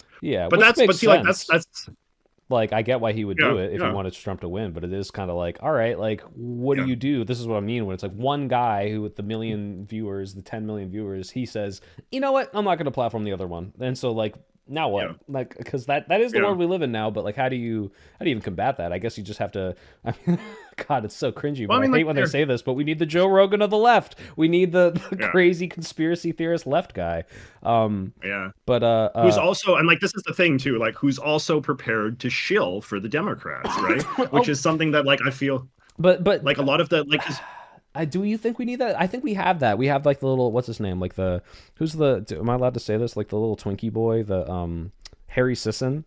The or like there's like an army of them. They've created like 6 or 7 of these little like 20-year-old like Democrat shills who are like like they'll just toe the line, and like they do the whole cringy, like no matter what the Republican did bad, they're gonna come out with like a 10-second yeah, TikTok where they're like, this idiot did this thing and look at this infograph, and yeah, it's like this very like manufactured, and it is manufactured like talking points, and that to me is such a like political like poison. Like I think it's that people mm, see that and they're like, this is fake. And I don't think that's what Joe Rogan is, right? Like he'll toe the line of the Republican Party, but he's specifically kind of approaching it as like this guy knows what's up, like he's like me, versus these other people yeah, who yeah, are yeah. like, well, I am trying to, how do I appeal to the youth vote? Well, what if we just took the exact same boring feckless message and put it through a 20-year-old's mouth?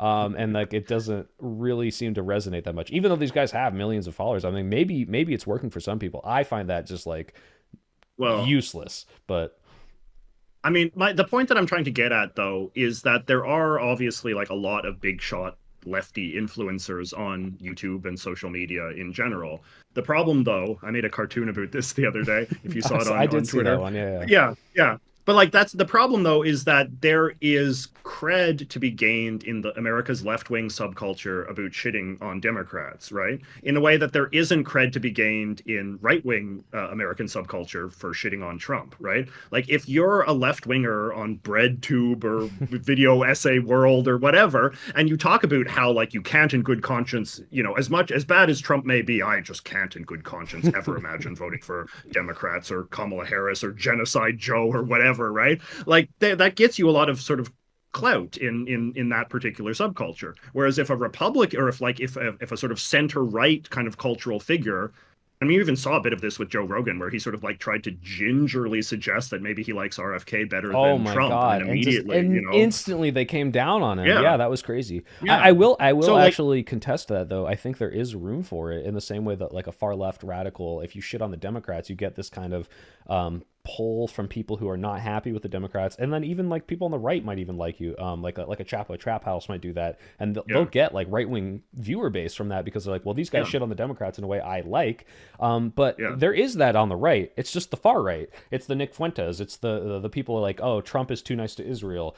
Matt Walsh isn't racist enough. I'm getting some of those comments on my newest videos, and it's like, yeah, these people like it when I shit on the right, not because they agree with me, but because they're like, yeah, these people are not as right as I want them to be, and you're correctly I pointing out their flaws. So I just think it's a much smaller faction. It Like I is. think It like is even much Nick smaller. Yeah. Fuentes, like even Nick Fuentes took a lot of flack for kind of again like he was like when he introduces JD Vance who when Trump introduces JD Vance who has a non-white wife, right, like that Yeah. was the deal breaker for Nick Fuentes, or at least Nick Fuentes thought that that might be a sort of thing that would resonate. It Yeah. didn't, right? And then so he gives up, and then he celebrates Trump's win and all the rest of it, right? Yeah. So Yeah. it's like it's just you get what I'm saying. There is a disequilibrium here where it's like there is a sort of faction on the left that is hungry to be told about why Democrats suck and why it's good if you don't vote for them in Yeah. a way there just isn't anything comparably large on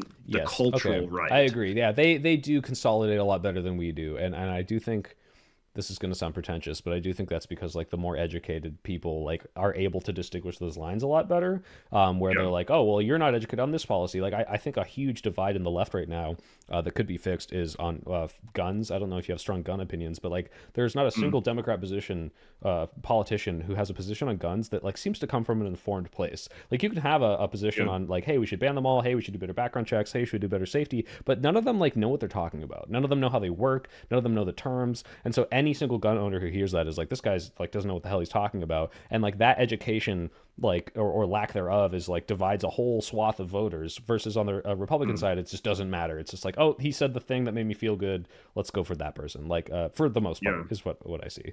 Yeah. Yeah. No, I think that's fair, and I guess sort of the Democrats kind of have to find a comparable issue that I guess the Republicans are equally sort of ignorant and bad at talking about. For a long time, that was stuff relating to like wealth and all that, and maybe that will now come roaring back It worked because for a little bit, but I think yeah, the Democratic donor class they are not against it, right? They're like, well, hold on, I like being in bed with Wall Street. I like having some of this like lobbying power, and so like Bernie Sanders comes in, and it actually does resonate with a lot of people organically, but not enough people. And then also the Democratic establishment says, no, no, we're not doing that. Like that you're too outside of the the Overton window of what we want.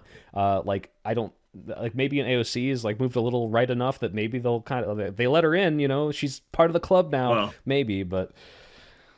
I mean, there's nuance to it, right? Because it's like, Americans don't like socialism, right? Like socialism still polls very poorly. Like people do Yeah. not want a politician that sort of reeks too much of that kind of thing, right? And I know that there's a whole sort of mythology on the left that like Bernie was somehow shafted and that's the only reason why he was never Yeah. the Democratic nominee. But I Yeah. think that there is a sort of natural aversion to too much of that kind of stuff. But Yeah. I do think that like there, like Obama, for example, prosecuted the case well against Mitt Romney by portraying him as like an out of touch elitist, who just doesn't understand common people and that kind of thing, right? So I think like there's a way to do this kind of class war politics without it seeming like I hate capitalism and the entire American sort of economic system is fundamentally unjust, right? And I Yeah. think Trump is in some ways sort of like really teeing up this ball by openly surrounding himself with like The the richest of billionaire the rich, oligarchs, the but billionaires, just but like they'll take a picture of these like six billionaires winning the election and being like the establishment is scared. It's like what? yeah.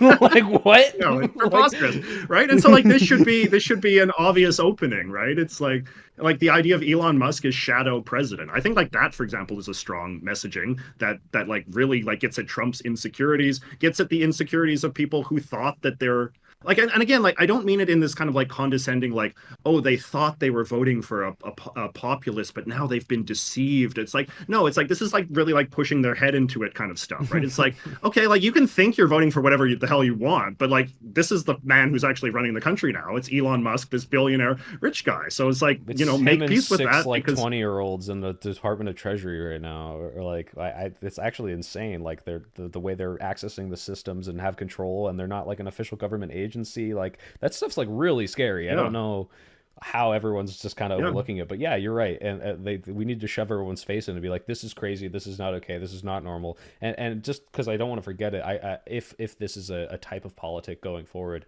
I want to call this piss politics, which is like shoving it in your Yeah. face. I hope we can coin that Okay. term today, piss politics. Yeah. I'm a It's subscriber to piss politics. politics, and we should all be shoving each other's Uh-huh. face.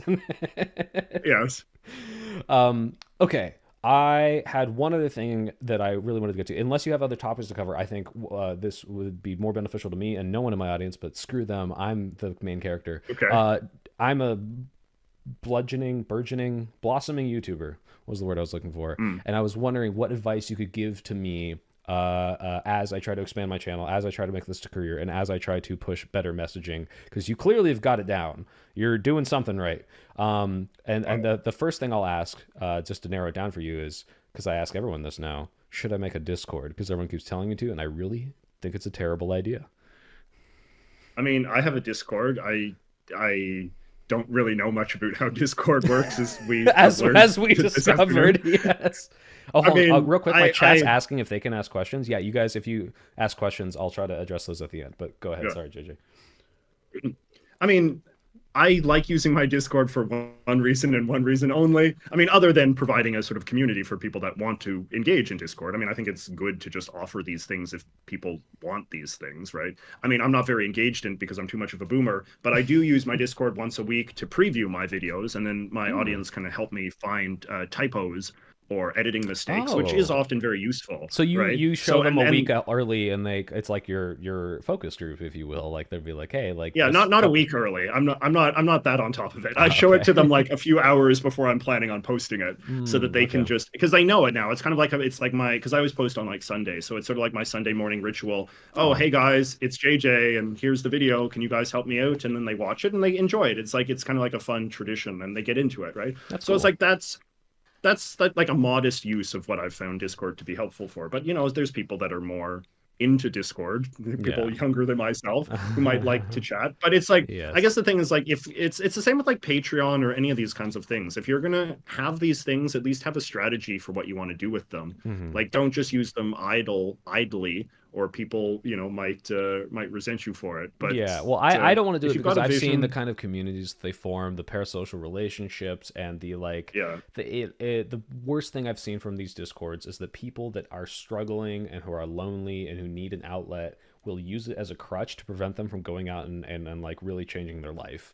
And I've seen it happen 1,000 times, and I just like don't want to facilitate it. Like it really makes me upset because I yeah. know good things can come out of it. People can share resources with each other. I've heard people get married in these, like from meeting people in this Discord, Mm. not in the Discord obviously, but like they meet in real life, get married, and it's like that's great. I love that. But like I don't want there to be a soy pill community. I don't want to be the guy that everyone's here because they all know me, right? Like I'm just a Yeah, guy, all right? Like no one's yeah. hanging out. Well, like my friends don't hang out so they can hang out with me. My friends hang out with each other together as a group because we like each other. Mm. And the idea that I'm fostering this like weird cult of personality, like it's just like it's gross to me. Like I already see Yeah, it happening like in my chat where it's like, oh, like soy for president, oh, soy for them. I'm like, guys, no, yeah. stop. The only difference between you and me is that for some reason 40,000 people decided to subscribe to me. That's the only difference. My opinions hold just as much weight as yours. Unfortunately, like we're all the same voting, like power. Like please do not turn this into some weird messiah thing like every other person does. And that's what I think the Discord does, and that's why I don't want to make it, but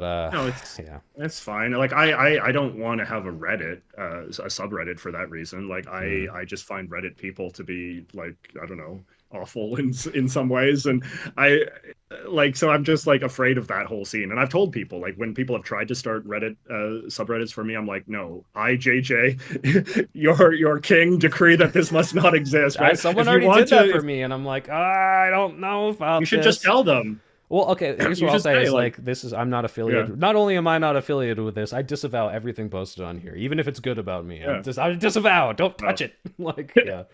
No, it's true, but it's like, yeah, I mean, you do hit on a good point. Like my Discord seems fine, but definitely like I feel like my some of my YouTuber buddies have told me like stories about their communities kind of like just spiraling out of control. In part because, and again, I think this is what I was saying before. Like if you're not really into it, then it's probably good to err on the side of not doing it, because you don't just kind of like want to set it and forget it, because then it can sort of metastasize into something that you see none of yourself in. Wait, I And saw this call out in chat, that's and I have to repeat it because this is poignant. You said you okay. hate Reddit, but look at your room.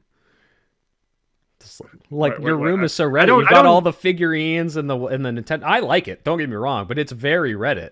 Like it's very I like don't know enough. I don't even know enough about Reddit to like know that reference. I'll say this: like to every get what it like, means is yeah, like the Reddit, like the soy boy, like the oh look at my stuff, look at my Funko Pops. Like you kind of have this like yeah the soy room, and I I do love personally I my think it's cool, but like my oh there's a Naruto yeah Funko you got a Pop. Funko Pops yeah I think if you should you should ask J-Reg about that. You should say, "Hey, does my room look Reddit?" and see what he says. I'm really Oh, curious. I'd be curious to know. I do um, love. I mean, this is like one of my most. This is one of my most. This is actually one of my positions that actually drives JReg the most up the wall. Is just kind of like how unapologetically into consumerism I am, and how much I just like buying just random plastic shit. Like it's sometimes, it's when fun. I we're get it. I don't know why everyone like yeah, I it's like the same with everyone who like hated on Minecraft and Fortnite and Funko Pops. I'm like, if they're yeah, happy, whatever. Like if you make it your personality, if it's your crutch, like yeah, it's a little cringe, but like whatever, man. I like little trinkets. I got figures everywhere. I got dumb stuff. I got yeah. art. Like I people shit on that stuff way too much.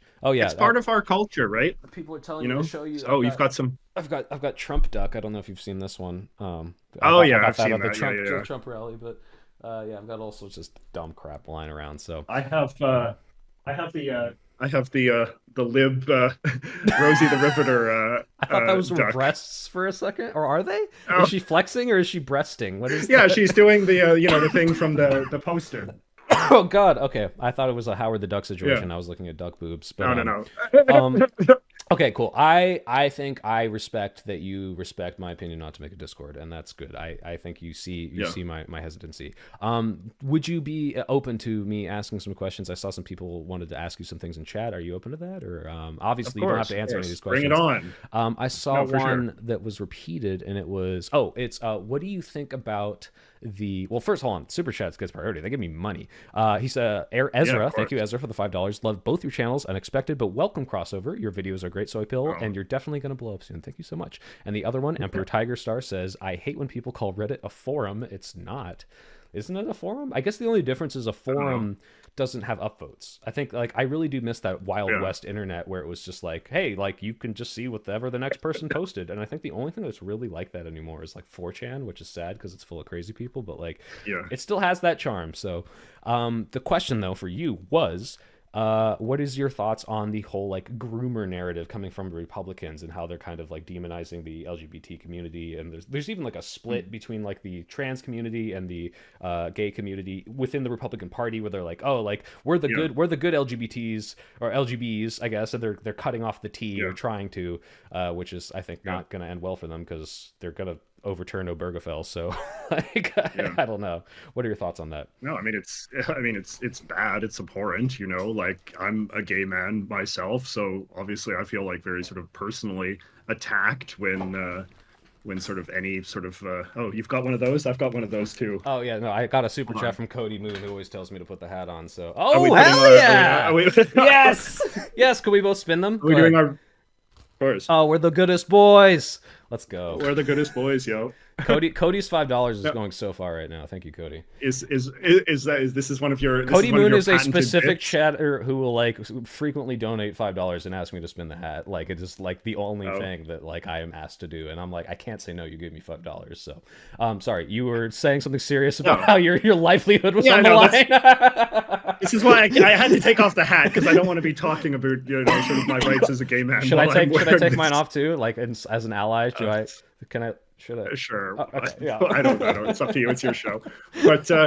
But no, I mean, like it's obviously it's abhorrent. And again, like maybe this is another example of piss politics, right? Because like there is a Yes, certain yes, it's sense that catching people on. have.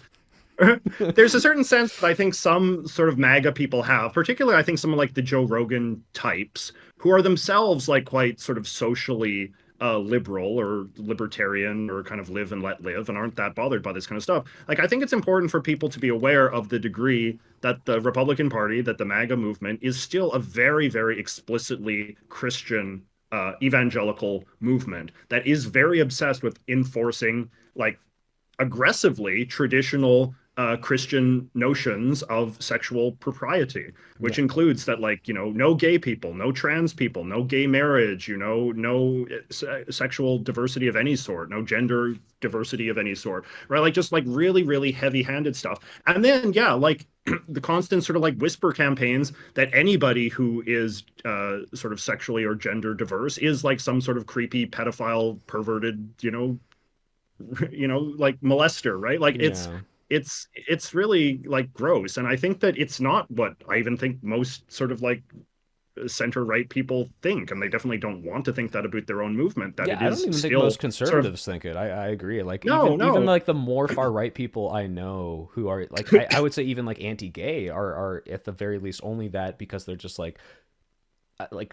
ignorant of it. It's just like, oh, I just don't want to see it like that. Yeah, They're yeah, like they're on the they've been pulled so far they're just like, it just I don't want to look at it, which is like, I still don't like that, but like they're not like the hateful like ban this, they should all yeah, be converted like people.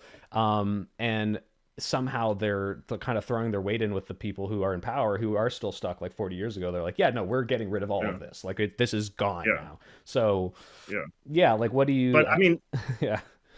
like, I mean, but to get, I think, like, in a more sort of broader kind of sense, like, the groomer stuff is a real sort of reflection of just the the decay of sort of political rhetoric, right? So it's like you just kind of think, like, as things accelerate, they inevitably get more and more extreme and more sort of unapologetically like crass and vulgar and so forth, right? And there's just kind of like just little lines that you're sort of seeing being crossed one after another, right? Like when I was young, politicians would sort of like never swear. Like now increasingly like politicians just openly say, "Oh, that's shitty, that's bullshit, fuck him," and all this. Like the Madison Square Garden rally, for example, just constant like swearing, sexual innuendo. Then another line is where you just like openly accuse people of being pedophiles, because pedophiles is like the worst possible insult. Like to sexually molest a child is like the Yeah, worst thing you can it's like possibly do. kicking a So puppy. why It's not? like yeah, like Well, yeah, but you're it's like, hurting. so if nothing, if we're really in this kind of like purely sort of belligerent sort of state of politics where nothing matters and all that matters is sort of just crushing the enemies, then why not reach for the biggest gun of all and just start firing that The indiscriminately? And pedophile then gun, what's as they kind of, call it. well, yeah, but then it's like, but like it's worrying, because then you sort of think, well, what's next after that? And they're like, is How do next we just going to be like escalate this? openly? Well, because then it's like obviously at some point you get to the point where it's just like openly calling for violence against your political enemies. Like this person should be killed. Like this person should be shot Yeah, in the street. He should right. die. And Right. And that's it's like it's yeah. important to understand that like we get to these kind of sort of really dystopian places, uh, not just overnight. It's like there's a gradual acceleration of the kind of political rhetoric that's considered acceptable. And I think once it became politically acceptable on the right to like call Joe Biden a pedophile, or to, Or say the whole call him Democratic like, Party is the party of pedophiles is like the new thing. I'm not everyone's saying it, but yeah, like yeah, that's where the Overton window is. Like the farthest right in Congress yeah, is saying that it's gonna trickle down. Those people are gonna get elected more, and that's gonna become the narrative. So yeah, like how do you even oh fight yeah. back against it though? Because especially when the same people doing that are partnered with like a Matt Gaetz who's like allegedly, literally a pedophile. Like what do you even do?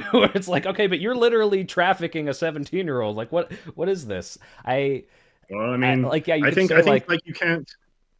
yeah, is it a crabs in a bucket situation, or is it like just say, "Hey, this isn't true"? Like, how do you piss Well, I mean, politics I out of think this?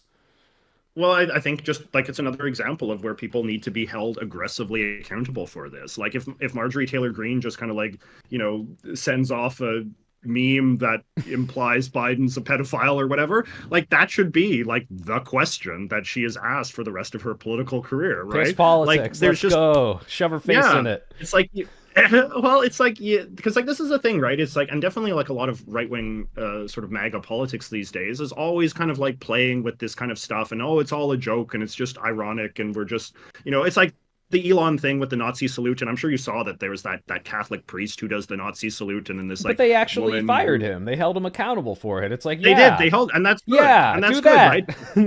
Yeah, no, but it's good because, but I mean, like the thing though is that you sort of see, uh he thought he was being very clever, right? Like he's doing this thing, and like I think that was also Elon's motive, where it's like, ho ho ho, I'm not supposed to do this, Yeah, a but like little there's enough tee. ambiguity that you don't really know what I believe, right? So it's like you Except just kind he's of, you too have to like, stupid. He didn't ambiguously. He really just like he hit it, So yeah, like, yeah, but still people defended it. But yeah, yeah, you and do.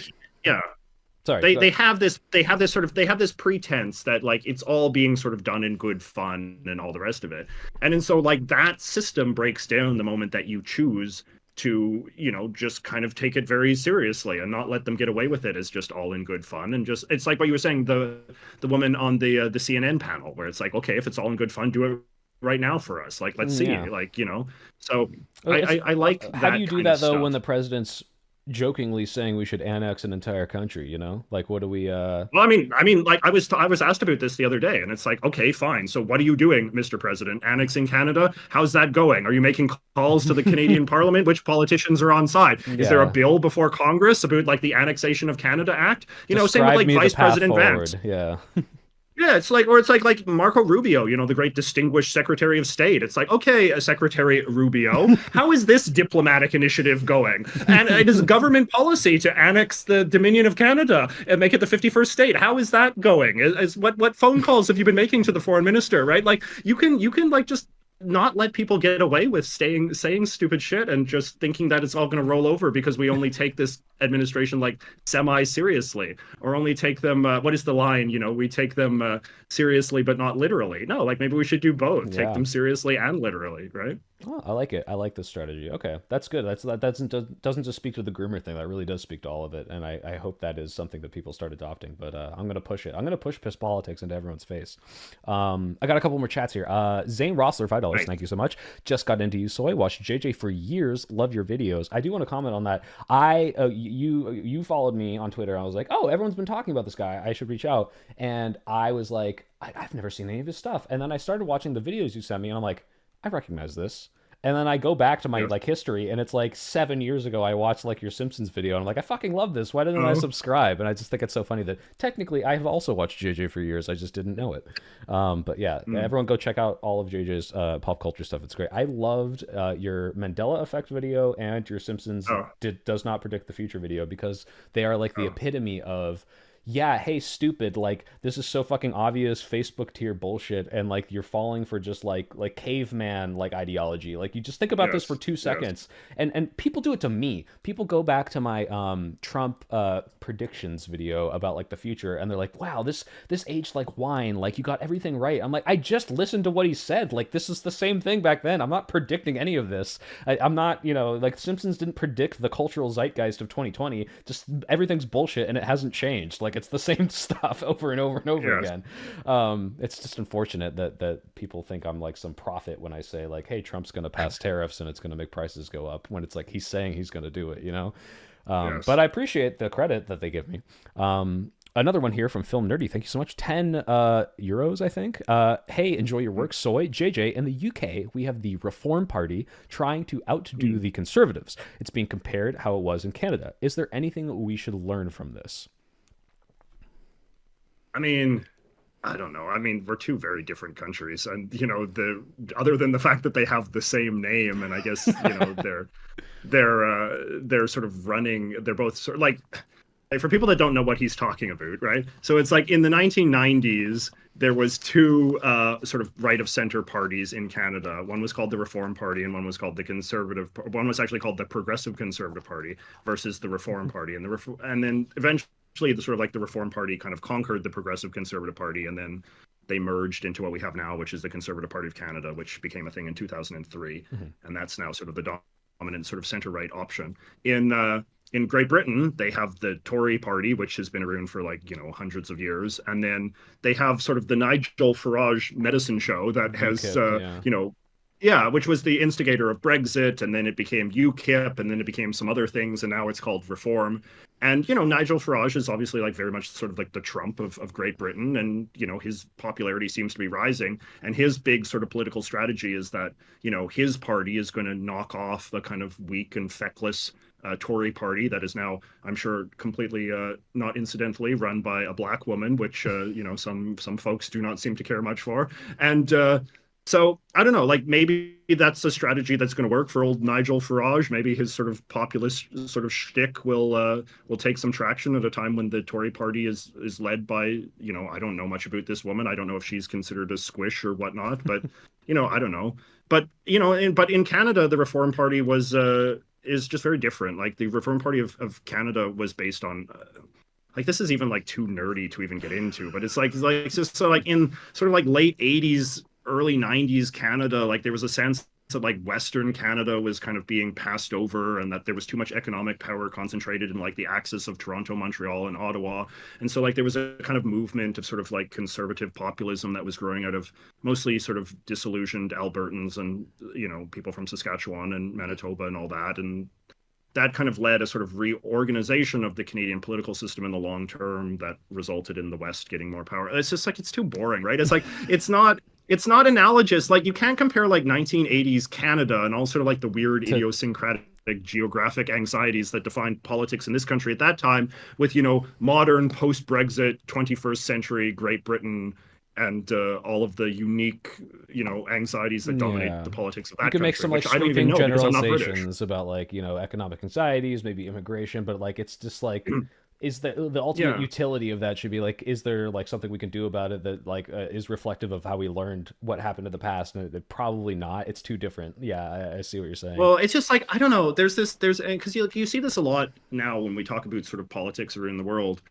right? It's like everybody had there always has to be like a Trump of some country, right? Yeah, And then you just try to like understand everything that's happening through around the that world through a kind lens. of Yeah. crude analogy to American politics. Do you play video And I think games? this is, I don't really. I'm not a Okay. Well, gamer. there's this like exactly what you're talking about when everyone says it's the Dark Souls of, it's the Skyrim of, Yeah, and it's yeah, like no, yeah, it's something else, and you have to talk about it that way. But people want to yeah, compartmentalize everything in the context of things that are very popular and what they know, and so it's like, oh, Reform Party, yeah, I know that word. Is it the same? Like, yeah, how can I like navigate this? And it's like maybe like just hyper focus on what actually is happening and what the context of what they're doing is, and like what they're pushing, and like maybe you can take some historical lessons. But yeah, it is very very different, and it's like what are you supposed to yeah. do? We're Hmm. just two. I mean, we are like Great Britain and Canada. Like, there's some similarities, but we're two different countries whose political sort of courses of action have been dictated by different things. And like But you're both Brexit is just, equally inferior to America. So if anything, you're more well, alike than you are obviously, different. yeah. Yeah. So, well, you guys I mean, have Canadian I think bacon. that, They have beans on toast. You all have shitty breakfast. well, All right. So and I mean, and where no one's talking about making Great Britain the 51st state, are they? So it's too far how away. We great don't can have they no be? nobody has time for that. All right. Well, a bunch of chats have come in since then. Okay, Emperor Tiger Star, thank you so much for the $5. As someone from the Bible Belt, I'm sorry, where most kids were forced and pressured to go to church from birth, the LGBT groomer narrative is hilariously ironic.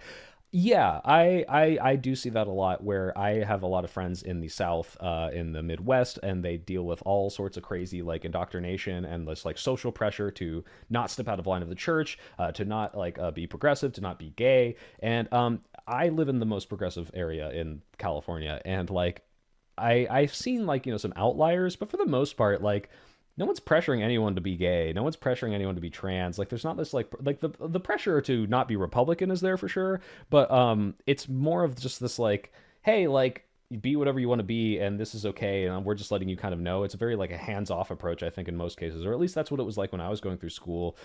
Even for like a sex ed thing where it's like, hey, like we're not teaching you how to have gay sex. We're just saying like, just so you know, you might be this, that's fine. And like it was so like I think agreeable in how you might like teach someone about all these different ideologies that people hate, and it's crazy to call them groomers. I just don't see that at all. But yeah, versus like I see people like beaten in church for not remembering which verse in the Bible, like they get the little rap on the hands with the ruler, and it's just yeah, it is ironic. I don't know if do you have any experience with any Well, of I mean, this like, or I mean, the thing that I was sort of thinking about is just like the degree to which a lot of, particular like these kind of like right wing intellectuals who kind of give cover and credence to the MAGA movement. A lot of them are Catholic. A lot of them are Catholic converts even because they've decided that the Catholic Church is the most intellectually vigorous flavor of Christianity. J.D. Vance is one example, Mhm. right? And yet these people have never really reckoned with, I think, a lot of the skeletons in their own closet as far as the Catholic Church's problem with groomers, right? Like this is something that I feel like lay people are very hyper aware of, but I feel like there's a lot of conservatives that have never fully kind of like reckoned with that and what that Yeah. says Well, about because they're not out the of it nature yet. of They the don't even realize, like they're still in that bubble. So it's not like, oh, I was groomed. It's like, mm, I don't even, like, this is the world. Like, I think I know a lot of people that are still in that bubble. So I get it. mm. But yeah, I don't know how you break that out, break them out of that. It's a hard one for sure, especially when it's all you've known your whole life. Oh, real quick, do you know who Max Stirner is? They said $2. Thank you. Soy, will you be an honored JJ Cord perma guest? And I think they linked me to your Discord. Are you Okay. friends with your mods? Is that a thing? What was the person's name? Max Stirner's ego. Um, I don't want to humiliate him By if I saying I should don't, I know him, but shouldn't have I'd know. asked. Maybe it goes by I mean, a different name, maybe like maybe I'd recognize the avatar if I saw it. But it's the guy from Lazy Town, the bad guy, the horrible like we are oh, number one. What the I don't remember his purple name. pie man Yeah, character. yeah, Yeah. yeah, Okay. yeah. Maybe I don't want to embarrass him, but he's It's- asking me to be in a yeah. Discord, which he knows how I feel Yeah. about that. Mahalan Miller, $10. Thank you so much. Things are getting so bad here in the U.S. Elon Musk has cooed the Treasury Department and illegally has control over the digital portals that control all spending. We effectively have dictatorship. We briefly covered this. I don't think people are making a big deal enough about what is happening now, but like the whole federal freeze, like Trump is not allowed to have power over every single federal fund. Like he's not allowed to say we're not funding Medicaid, we're not funding all these social programs, we're not funding foreign aid. You can't just turn that off like a switch. And now it seems like Elon Musk, who's not even like an official, has the switch. What do you make of that? Like, are we not being Yeah. alarmist enough? Like, is it alarmist? Like, what is happening? Yeah. No, I think we should be more alarmist about this. And again, this is just like it shows the failure of conservatism, right? Like you can sort of read columns by George Will in the Washington Post and all of that, which really sort of emphasize the importance of like, separation of powers and how the founders intended the executive to be, co-equal with the legislative branch. And no, but it's like that whole system has been ruined now by the Trump personality cult, right? The Republicans in Congress, despite controlling both chambers, have no interest in sort of exercising their political power as constitutionally granted to, hold the executive to account for what it's doing, right? Congress controls the spending. Congress decides, Congress authorizes executive branch programs that have to be, implemented by the federal government. So unless Congress has rescinded its approval for various national programs, the administrative state has no right to sort of unilaterally revoke them, right? This is the problem, is that a lot of these kind of tech bros, they want the government to be run as their companies are run. They want there to be the Move fast, CEO break president who can things. just Yeah, like just and go just like in and and dictate control. everything from on high, because it's like when Elon became head of Twitter, like he first thing he did was like fire a whole bunch of employees, and that's what he can do as a CEO. But uh America is not Twitter, right? America is a constitutional republic that has checks and balances in different Thank branches of government, God. and yeah, and America has protocols and procedures and all this kind of stuff, right? And For in now, it theory, seems like we're it's not. been Yeah, we're kind of like doing away well, with all that, and like no one's really challenging it, and it's or like Congress. It's Congress's fault. Like as much as Elon is a bad guy, it's like he can't get away with it unless the rest of the government, you know, just lets it allows him happen. to. And the founders explicitly anticipated this, and that's why they have multiple branches of government. But if all of the other branches of government, if the Supreme Court and the Congress just decide to capitulate into the almighty God King President Emperor for life, well then the system we in the sort of collective sense have failed the system. Like people Yeah. are failing their own constitution if they're not playing by its rules. Yeah, I'm having a whole debate on this on Thursday of like how this is a constitutional crisis, and I feel like people aren't like the fact that it's a debate is insane to me. It's like there's another Yeah. side to this. Like you're just like I wish like at least if they're gonna stomp me into the dirt and like do this fascist takeover, just tell me. Just be like, look, yeah, we're doing the fascist takeover. It's like, okay, I'm gonna fight against you. Cool. Thank you for establishing that we're on the same page. Don't gaslight me while you're fucking beating my head in. Like, come on. Like this is Yeah. like, but Mahalan Miller, another $5 follow up, and this is what we're saying. The problem is the Republicans in Congress don't have a problem with what Elon is doing. They want this to happen. They support this. Like, yeah, like people have said this before, and I totally agree. People would be totally fine with a dictatorial king as long as they did all the things they want. And we're kind of seeing like, Yeah. oh, well, once I stress test these rules and it doesn't matter as much, yeah, that is what's going to happen. They're just going to be like, oh, cool, they're doing what I want. I don't give a shit about the rules. Like, just Yeah. circumvent them, whatever. Yeah. And real quick, Mr. Yeah. Mod, his name on Discord is Hussar. Okay. Hussar. Yeah. Okay. Oh, you do I know. know who Okay. saw Cool. that. Cool. Okay. You should. Yeah. I'm just gonna assume you do, but also if you don't, you should not anyway, just in case, because otherwise he's gonna feel No, bad. no, no. So. I know. Okay. Good. Yeah. No. I feel like I'm going crazy. We talked about this. We could litigate this into the ground, but it is like it's not a 2016 moment where yeah, it's crazy that Donald Trump's president and he's kind of like doing stuff I don't like, but for the most part, he really did toe the Republican Party line. Right now, it's like I like it's been 2 weeks and I legitimately feel like in a year from now, like China could be the world power that is able to dictate how the world works in the same way we were last year. I don't want that. Like as much as I Yeah. don't like American tendrils reaching into other countries and doing bad things, we do a lot of really good things. And the fact that overnight we switched off U.S. humanitarian aid under the guise of this is wasteful, and you look and it's like, oh, we were preventing people in Africa from dying of AIDS, and now we're not Yeah. doing that anymore because, well, why should we help them? It's like, what the fuck? Like, you're just gonna let these people die? Like, that's insane. That's insane to me, and it's just happening on a whim because the people who don't even understand how the government works are now in power and are just like, take all these things we took for granted that no one really knew about for decades are all just going to come apart. And then I think what's going to happen is this is exactly what happened with Twitter is you break down all the rules, you throw out all the trust and safety team, it turns to shit, all the servers break, and then you're like, wait a minute, there was a reason for all of that, and you build it back up slowly and then you Yeah. take credit for it. And like, I hope that we build that stuff back up, but it really does seem like the stupid like libertarians might get mad at me for saying this, but every libertarian I ever talk to, it's like you start off from this like, oh, personal freedom, everything's great, no government, and then you slowly realize that why all the regulations exist, and you like reinvent them, and then you're back to where you started Yeah. when you deconstructed Yeah. everything. But it's No. insane. I feel like I'm No. going crazy. No, I have I Trump agree with derangement you, and I syndrome. feel I'm like fully TDS'd.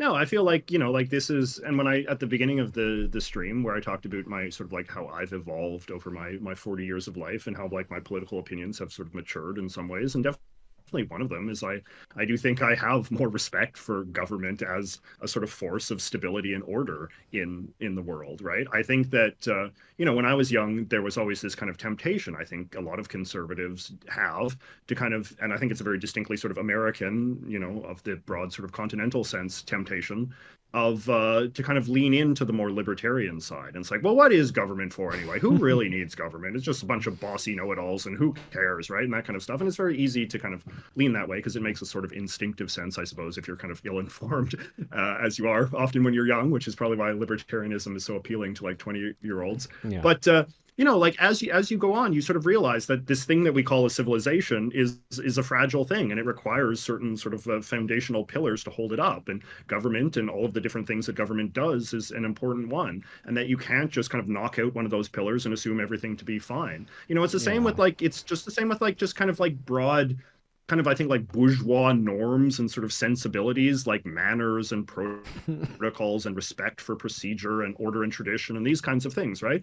Like these are kind of like small c conservative values as I've kind of understood them. And I think that the problem now is that you kind of have the worst of both worlds in MAGA, where you kind of have this like really like anti-government libertarian destroy it all, fire everybody, no regulations sort of side. And then you also kind of have this like chaotic anti-bourgeois mentality as far as like social decorum goes, where it's like swear, be vulgar, engage in conspiracy theories, lie openly, troll, dabble with neo-Nazi symbolism and all this kind of stuff. Who the hell cares, right? Like, and then when you get those two things together, you get this kind of like just social civilizational sort of arsonism, which is really like the challenge of our time. Like just the idea, like you really do have people, as Steve Bannon once said, like burn it all down. Like that is literally the mentality. And I think that a lot Yeah. of us are starting to realize that it all is something that has a lot going for it, and There that was a maybe we reason it don't was want to there. burn it all Yeah. down. Wait a second. Precisely, I right? live in this house. I don't want to burn it Yeah, down. Hold on. yeah, no, and but I mean, like Oh, it's like that kind of sort of arsonistic impulse can be we can all be tempted by it in good times, right? When things are going relatively well, it's easy to be like, what does this stuff matter? It's fun to entertain kind of like fantasies of chaos and destruction and like revolution and all of this kind of stuff. And people on the right, people on the left, like everybody sort of can be tempted by that. And I think now a lot of people are realizing that no, civilization is important, and like I said, like these foundational pillars do matter, and we maybe don't want to be so cavalier about chipping away at them. that is my one hope is that in this arsonist political arsonism that you've described, the voters realize like, hey, wait a second, this fucking sucks. Like, yeah, you can talk about how tariffs are so great and they get me all these things I want, but I'm still hurting when I go to the grocery store, and I'm still hurting when I go to the gas station, and I don't care what you're saying. You're fucking my life up. And like in the same way, like the reason I'm so doomer on climate change is because I think that the actual consequences that really do hurt the everyday person won't happen until it's too late. I hope that the consequences of what I hope, not what I hope, but what I see happening with these pillars being burned down, are very immediate, and people see it very like quickly. Like, shit, this needs to change. This is not okay. But I don't know. And I always say this: I will capitulate if this works out and America is great again. Fuck it, I'm on board. You know, I'll be on the Trump train. I'll be driving it. All right. Even then, I would still have to be within the Trump train, telling them to be nicer to all the gay people and the immigrants and all that. But hey, if it makes America great again, you know, maybe you're right. It's just you know, very empirically not true based on everything I've seen. So let's see what happens. You know, the crazy train keeps on chugging. Film Nerdy, €5. So many gross Europeans in my chat. Do you think that America needs to retire pardons and appointing judges, given how polarizing things are? As an outsider, it always seems strange to me. I think that you are seeing an abuse of pardons and abuse of appointments, but I don't think that means we should get rid of it. What do you think about that? I think there should definitely be a constitutional amendment reining in the pardon power, right? I mean, all countries have pardons. Like, this is a normal sort of aspect of, I think, any good functioning government. You know, my father actually was a parole officer for many years, so like I understand the virtue of being able to sort of give people a path to integrate back into society. Yeah. So, but it does seem like just the idea that a president can pardon anyone for anything at any moment, can even pardon like enormous like swatches of people, like all of the January 6th people, you know, or it's like, because it's like there is no limit, right? Like the Constitution does not prescribe any sort of boundaries around it. Like in theory, like a president could pardon every single American for every crime ever, right? Like, which just seems preposterous, right? He pardons every sin going forward. Yeah. No, it pardons every sin. And it's like you wonder, like, and because especially since the Supreme Court says that the pardon power could never be questioned, could a president like pardon every future crime? Like, no American shall ever be held accountable for anything they ever do ever again. The forever like a preemptive purge, pardon, right? Yeah, like, that would. Yeah, the forever purge, right? Yeah, I definitely think yeah, it needs to be reined in. But also, like what you were saying is like it's not just this wide swath, which I do think is bad, because you look, even Joe Biden did a bunch like right on the way out, and like some of those were like not okay. Like he was pardoning people that maybe like, you know, were nonviolent, and that's fine. But like then you were seeing these people that like probably should still be in jail. And it's hard because he's not looking through each individual and their rap sheet and like whether or not they deserve this. It's like hey, here's like a list of 10,000 people, and then like just sign this, right? And that's kind of, it seems what Trump's doing. And like, yeah, like it should be one of these like, oh, this exclusive person may have broke the law, but in the long run they are a good for this country, some sort of thing, like an Edward Snowden type, maybe. Like that's like a person, one singular person, regardless of your opinion on it. That seems to be more of what it is for, not hey, every single person who committed this crime, you're good, you know, like that. That does need to be reined in. I really do agree with you. No, I mean, and so you can imagine like the way out sort of like a modest amendment could work. They could sort of say like, you know, like the president shall only pardon individuals, no classes of people, no groups of people, you know, and that that maybe the president cannot pardon his blood relatives or things like this, right? Like, and certainly like cannot pardon himself. I think that's worth putting on paper too. Presidents cannot pardon themselves. He doesn't need to anymore. He's got immunity for all official acts, which true. encompasses every nebulous thing you can think of. So yeah, but yes, he probably should not be able to pardon himself. You know, back in the day, you know, and I can say this to you because I'm an older, seasoned person, we had to get the next president to pardon the first president. Nixon had to wait. He didn't just pardon himself. And that's how we used to do it. We used to be a real country, and not anymore. It's true. And then like, and President Ford like went on television and like gave this like very like heartfelt speech about how his conscience was racked by the, you know, the difficulty of this monumental decision. Yeah. Whereas like now, I'm so sorry that I'm getting this guy away from all these crimes. And if only they knew. Well, it's just looking forward, all they had to do was just say like, "Fucking yeah, I'm gonna do whatever the fuck I want, bitch." like yeah, like if only they knew. Yeah. Ugh, Christ. What was the other thing that the sorry? Oh, sorry. The other thing that the chatter asked.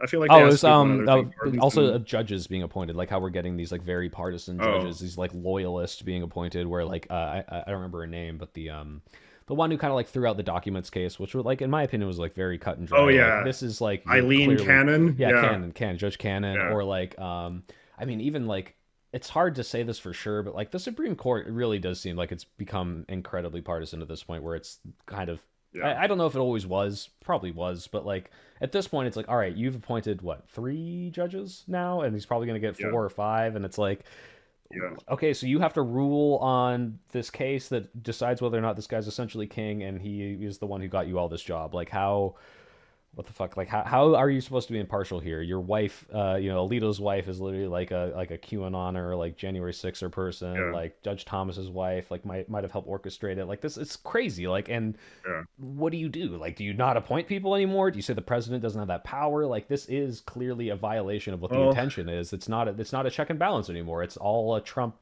pyramid, right? So, what the hell do you do?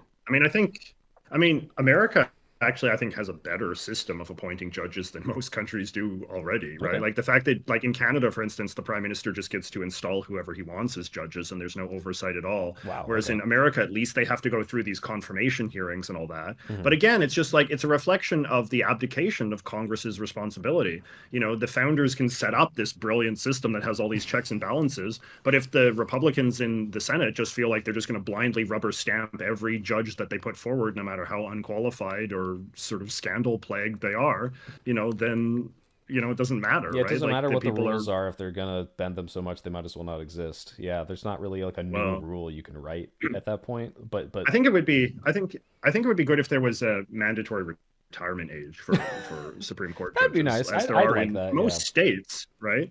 I Hmm. mean, this is sort of like ghoulish Death Watch, where it's just kind of like, oh, who's got, like with Ruth Bader Ginsburg near the end, where it's just like, oh God, can she just like hang on, like just eat a few more It's supplements, like a few more trips to the gym, it's it's just like, is it Apocalypse Now? The scene where the guy's like running to the helicopter, getting shot at by the Viet Cong. Like you could do it, Ruth. yeah, Just one more year, Ruth. Like just riddled with bullets. Like oh no. god, that's not how Because it like should work. and you feel that right, like you feel that way about like right now with like Sonia Sotomayor, right? Like, because she has diabetes, like she's not in the best health, but she's, I guess, got to struggle it on. And just like imagine like the psychological toll that must take on the judges themselves, where it's like, I must not die, I must keep this job for life because the stakes are so incredibly high.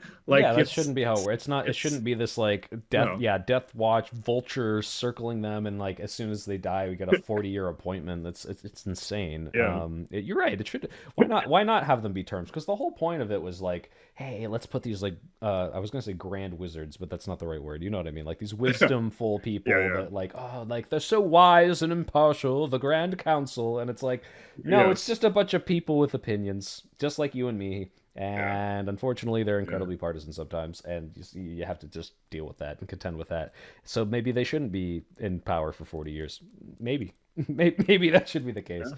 But yeah, I guess we are going to play the hey, can we cure diabetes in the next 3 years game? Because I really don't want a 7-2 Supreme Court for the rest of my life. That's not really what I'm looking Jeez forward Louise. to. Mahlon, thank you again for the $5. You're just dumping money on this chat. Quite frankly, with the power Oh Elon boy. and Trump has now, I think it is within the realm of possibility that we will not have an election in 2026. What do you think about that? Like, as alarmist as I am being with everything kind of breaking down right now, I don't know if we're going to get rid of elections. I do think that the elections might be so meddled with not like cheating necessarily, but like scumfuckery, like type of gerrymandering, like voter suppression, like that could happen with Yeah. all the power they have. That maybe Democrats won't win on local levels or even on a greater level for a while. No matter how invigorated they get, that is entirely possible. But I don't know if we'll get rid of elections. What are your thoughts? I think I think that these days no one should sort of restrain their pessimistic imaginations, right? Because I just think that we've seen that like just so many things are clearly on the table, and these people are very shameless and are very comfortable really sort of like testing the limits and getting away with things after they do test the limits. So Yeah, I don't I want to don't know, be in like one of those compilations, where it's like Donald Trump will never be president, and then like cue the yeah, cue yeah, the clip. So it's like, yeah, they're not going to get rid of elections. Like they might. I'll say that. I don't think it'll no, happen, I and I mean, hope it won't. But like it could. yeah. I mean, again, like as the big America simp that I am, the big founding fathers simp that I am, like one of the genius sort of aspects of the American system that I do think is a check on this is just like the existence of the states and the facts that the states administer elections independently of the federal government, right? If elections in my country, in Canada, elections are administered by the federal government, which in theory would make it easier if you got a bad government in power to sort of rig the system, right? Hmm. But the fact that these states, run the elections independently, that means that even if the state governments are crooked, they're much more likely to be crooked in states that the Republicans were already going to win anyway, right? Like the fact, like because like I remember this like came up right with some of the Secretary of State elections in the last midterms, where it's like, oh, some real QAnon lunatic got elected Secretary of State of Alabama or something, and it's like, okay, fine, rig the Alabama elections. It's not like that was a competitive state to begin with. Yeah. Whereas like the swing states are like Pennsylvania, Georgia, and these kind of places are still in the hands of sort of saner people, which does make me a little bit more optimistic. But the problem, though, is I think would be like if Trump came out tomorrow and said like elections are bullshit, like would people in his own side hold him accountable Of for it? course I don't not. Of think course there's not. really There's not a no, right? single thing you could Right? say that they'd hold him accountable for, right? Yeah, it's Yeah, same with so like if he said like the Constitution's a big load of crap. Like would he people said he push would back against suspend him? it. No, they'd He said he would suspend it. yeah, No one well, cared. All exactly. these diehard constitutionalists, they didn't give a shit. They were like, yeah, no, Yeah, either he didn't mean it or he did mean it, and that's good. And it's like it doesn't matter. Like you said, he's the amorphous. He's the oh my god, am I about to make a Harry Potter reference? What's the thing that like Trent the Bogart? It's whatever like your worst fear is. It's that, but the positive. God, yeah, no one clip that. yeah. I hate Harry Potter reference. I'm a dumb lib. I hate myself for even suggesting that I read those books 26 times. Um, Yeah. Someone claimed that they were an ally just a few minutes ago, but now I'm I'm not an starting to ally. wonder. I'm pro gay and anti Harry Potter. And if a gay person likes Harry Potter, they're a bad gay. Okay, no, I like Harry Potter. I just think it's overused. Yes. Zane Kane, thank you, Khan for the 199 euros. Should Canada move away from the USA and join the EU? I don't know if they're joking, but I have heard, maybe not because of the tariff thing, that there might be some sort of coalition to kind of move away from the American hegemon between Canada and the EU. Have you heard anything about this? What are your thoughts on that? Well, yeah, it's like some washed up former prime minister of Belgium was like squawking about this on social media. I have a Belgian friend, and I was like asking him, like, is this guy legit in any way? And he's like, Some no, dude, he's like, yeah. he's like the Nigel Farage, I guess, of like Belgian politics or something. Like someone Uh-huh. who just like wants a lot of attention and says stupid, provocative things. Like, no, that's never going to happen in a bazillion years. Like Canada and the U.S. are so deeply economically integrated, and that's been Canada's competitive advantage in the world is Saudi Arabia has oil, Brazil has coffee or whatever, and Canada has the US, right? Like our whole economic system is based around our You're like proximity to the we're a United States. commodity. Like we have, yeah, our number one It's just export is the it's U.S. well, it's like a quarter of Canada's GDP is just based on trade with the US, right? Like 80% of all of our goods go to the US. Like this is just what our economic model is based on. And that's because we're right next door to the US. Like it's something like $1 billion worth of goods just go in trucks across the border every day, right? Like geographic proximity is what has made Canada the wealthy, successful country it is. And we are not going to replace that with, putting stuff on, steamships and sending it over to Italy or whatever. Like that's just not going to be the nature. Like Canada, like for example, like Canada trades an enormous amount of oil with the United States. Like 70% of all America's foreign oil comes from Canada, right? And that's because since we're next door neighbors, we can like literally build, big iron pipes that ship the oil from the wells in Alberta down to refineries in Louisiana or whatever, right? Like it's a geographic reality. We're not going to build pipes that go all the way to, Across the Atlantic. Yeah. Holland, right? Like it's never going to work. Like you cannot substitute it. Hmm. Canadians No, that makes always sense. have this. I think it's just like one of those Canadian, like not realistic type things. No matter how yeah, much you need to replace it, and it looks like it might not even happen with the whole like tariff thing. Like yeah, it looks like it was just a bargaining tool. But let's see. Who knows? The dice are being rolled every day. yeah. How okay are you with an incredibly adversarial question? I saw this pop up a bunch of times. I think this person's All got a right, hate boner for you. Are you all are you right. ready Bring for it this? up. Bring it up. Okay. Or bring Sarah it up. Dog Yeah. says, "Hey JJ, why do you lie by omission as like your Mm. primary rhetorical strat?" What do you Mm. think of that? Do you think you lie by omission? Well, I don't think so. I mean, unless somebody can bring up a specific Yeah, example. I mean, source, Sarah Dog. Hello, source. Give us a fucking source in chat lie right by now. omission. Lie by omission. Yeah. I Are don't you know. lying right now? I Are don't you know. I actually mean, not telling me something? I don't know. I mean, a lot of so like I'll engage with this in a sort of good faith way. Is that definitely? I mean, if this I'm just completely speculating wildly here. Is that if you are a Canadian who talks to Americans about Canadian stuff, there will often be a lot of sort of resentment for you on those terms because they'll feel like you're not giving the Americans the full picture. And because Americans are such a wonderful credulous people, they're very inclined to believe anything a foreigner I tells feel them, very right? Which patronized right now, but okay.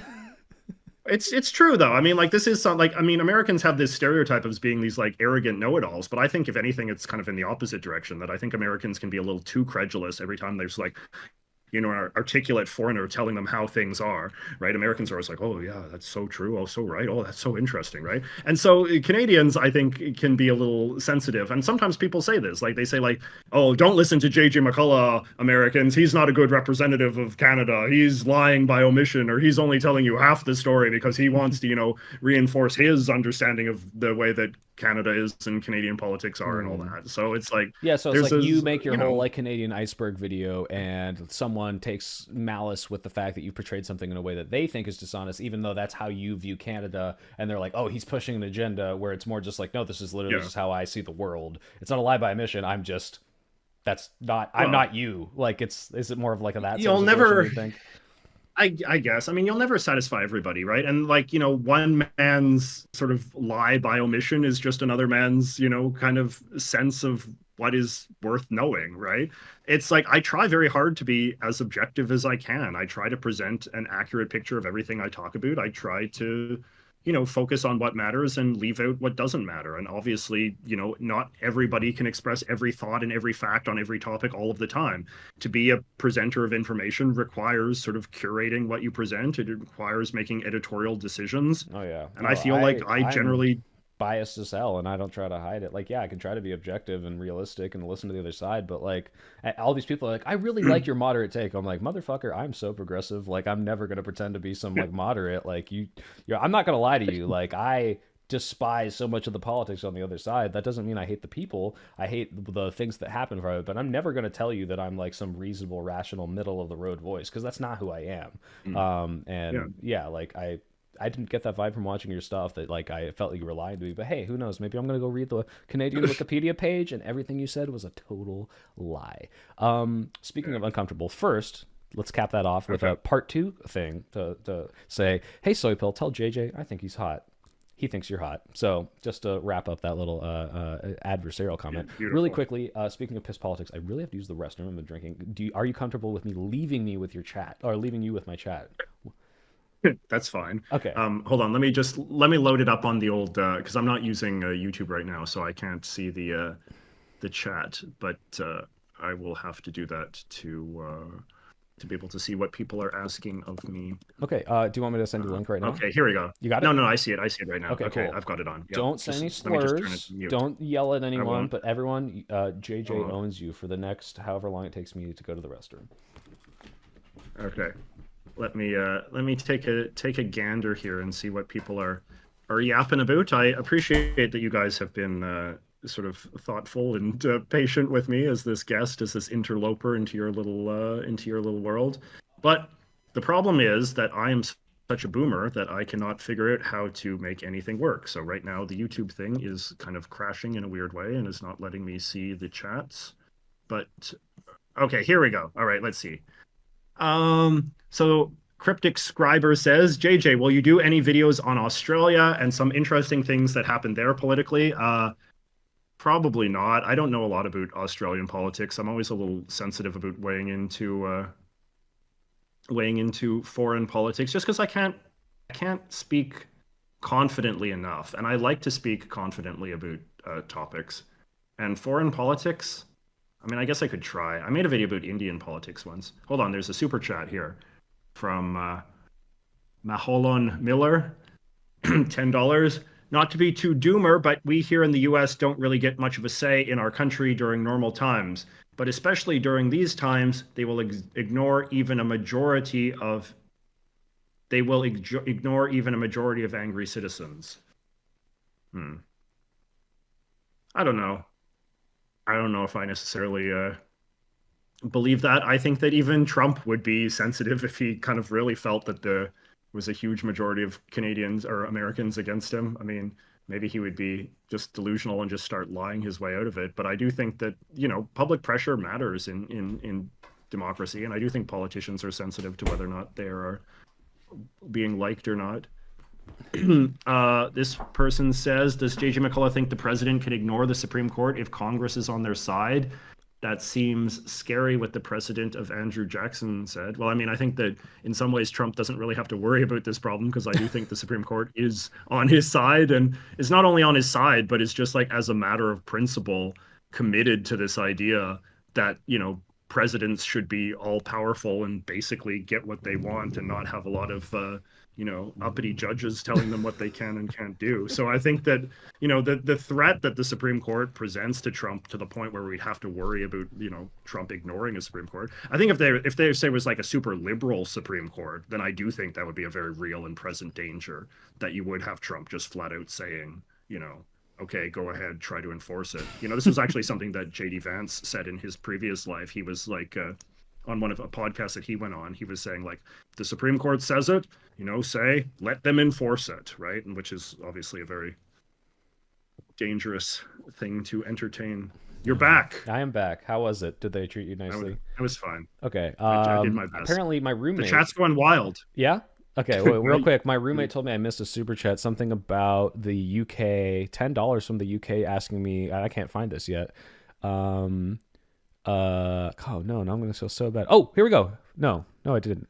I can't find it. Something about how American politics affects the UK, and if that person could repost it without sending me money, I would read it again. I'm so sorry that I missed it. But real quick, Mahalan Miller for $10, not to be too dumb. Oh, I read that one. Oh, you did? Okay, cool. I read that one while you were away. Cool. Well, yeah. I won't read it again, but thank you, Mahalan. Phil Nerdy says you answered that already. Okay, well then my roommate missed me answering it, and he should give me $10. Wash your damn hands. I did wash my hands. Fuck. So yeah, did Sarah get her question answered though? Because she is, or he, or I don't know, maybe it's a dog, is going off about all sorts of stuff, but I don't know if that was something you were addressing or not. Sarah Dog, that was the one who asked, like, "Well, you lied by omission, JJ." But I shouldn't be platforming all these adversarial people unless they pay me money to yell at us. I engaged with that abstract critique as best I could. Yeah. What that is a question I guess I have for you is, as you become a larger YouTuber, the haters come. It's been a month. Yeah. I think a month ago I got my first real hate comment, like, "This is terrible and you should stop. Don't quit your day job." And it doesn't really bother me. It's kind of funny to me because most of the time I think the critiques that really hurt the most are the ones that are like, "Oh, I have that critique of myself and you just called it out."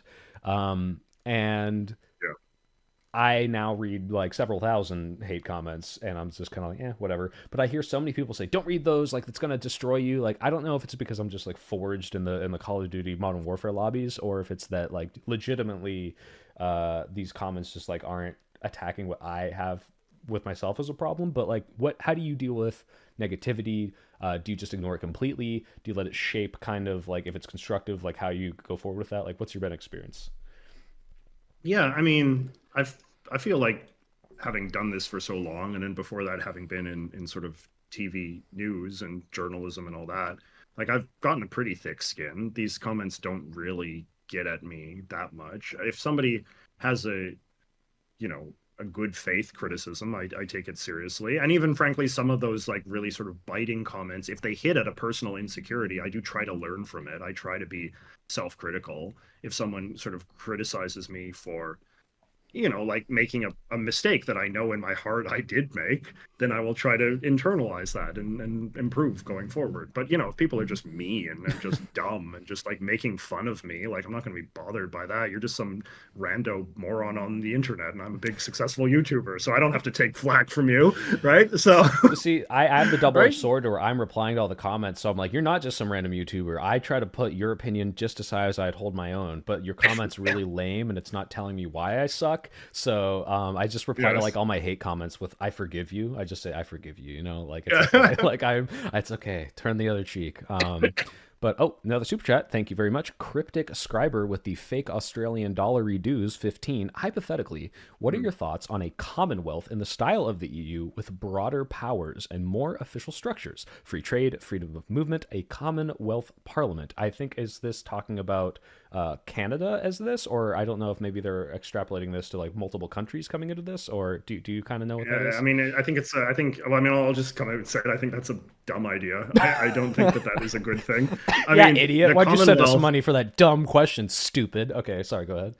well, I don't know. It's just I'm very unsentimental about this kind of thing. The Commonwealth is a dumb organization that does nothing, and it is like the most irrational grouping of countries you could possibly devise. You know, it's geographically scattered. They have nothing in common. They have no like political, economic ties of Could any you meaning. enlighten me? What You is know, the Commonwealth? Because I know about the so the EU, but Commonwealth, yeah, the Commonwealth is the former British Empire, right? So it's like after the empire was sort of dissolved, the Brits set up an organization called the Commonwealth, which is this kind of non-governmental organization that is headed by the king or queen of Great Britain and doesn't do anything. Like it struggled for relevance for its entire existence, right? Like it was a way that the Brits initially like could kind of save a bit of dignity when they lost their empire. They could sort of give the, you know, because like the king or queen goes on like the Commonwealth tour, and you know, King Charles was at the Commonwealth summit, you know, in October,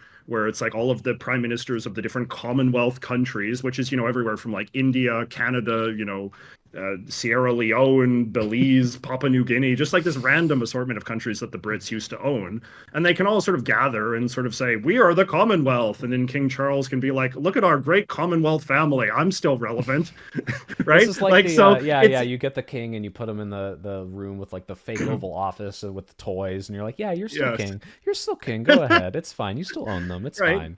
Yeah. No, Okay. and like quite literally, like this seems to have been something that like kept the late former queen sort of engaged in a job that would otherwise be pretty monotonous, right? Like the fact that she got to go on a lot of trips and you know tour around and imagine that she was of more relevance to the world than she actually was, you know. So, but it's like there's a certain person that is nevertheless entranced by the Commonwealth because it has a sort of like romantic British history to it. And so they always sort of imagine that wouldn't it be nice if the Commonwealth actually mattered in some way? So like there every so often you get these people that like Nigel Farage in Great Britain sort of says this, right? And it's also sort of like unsort of reconstructed British imperialists who just, you know, hate everything that's not British coded in some way.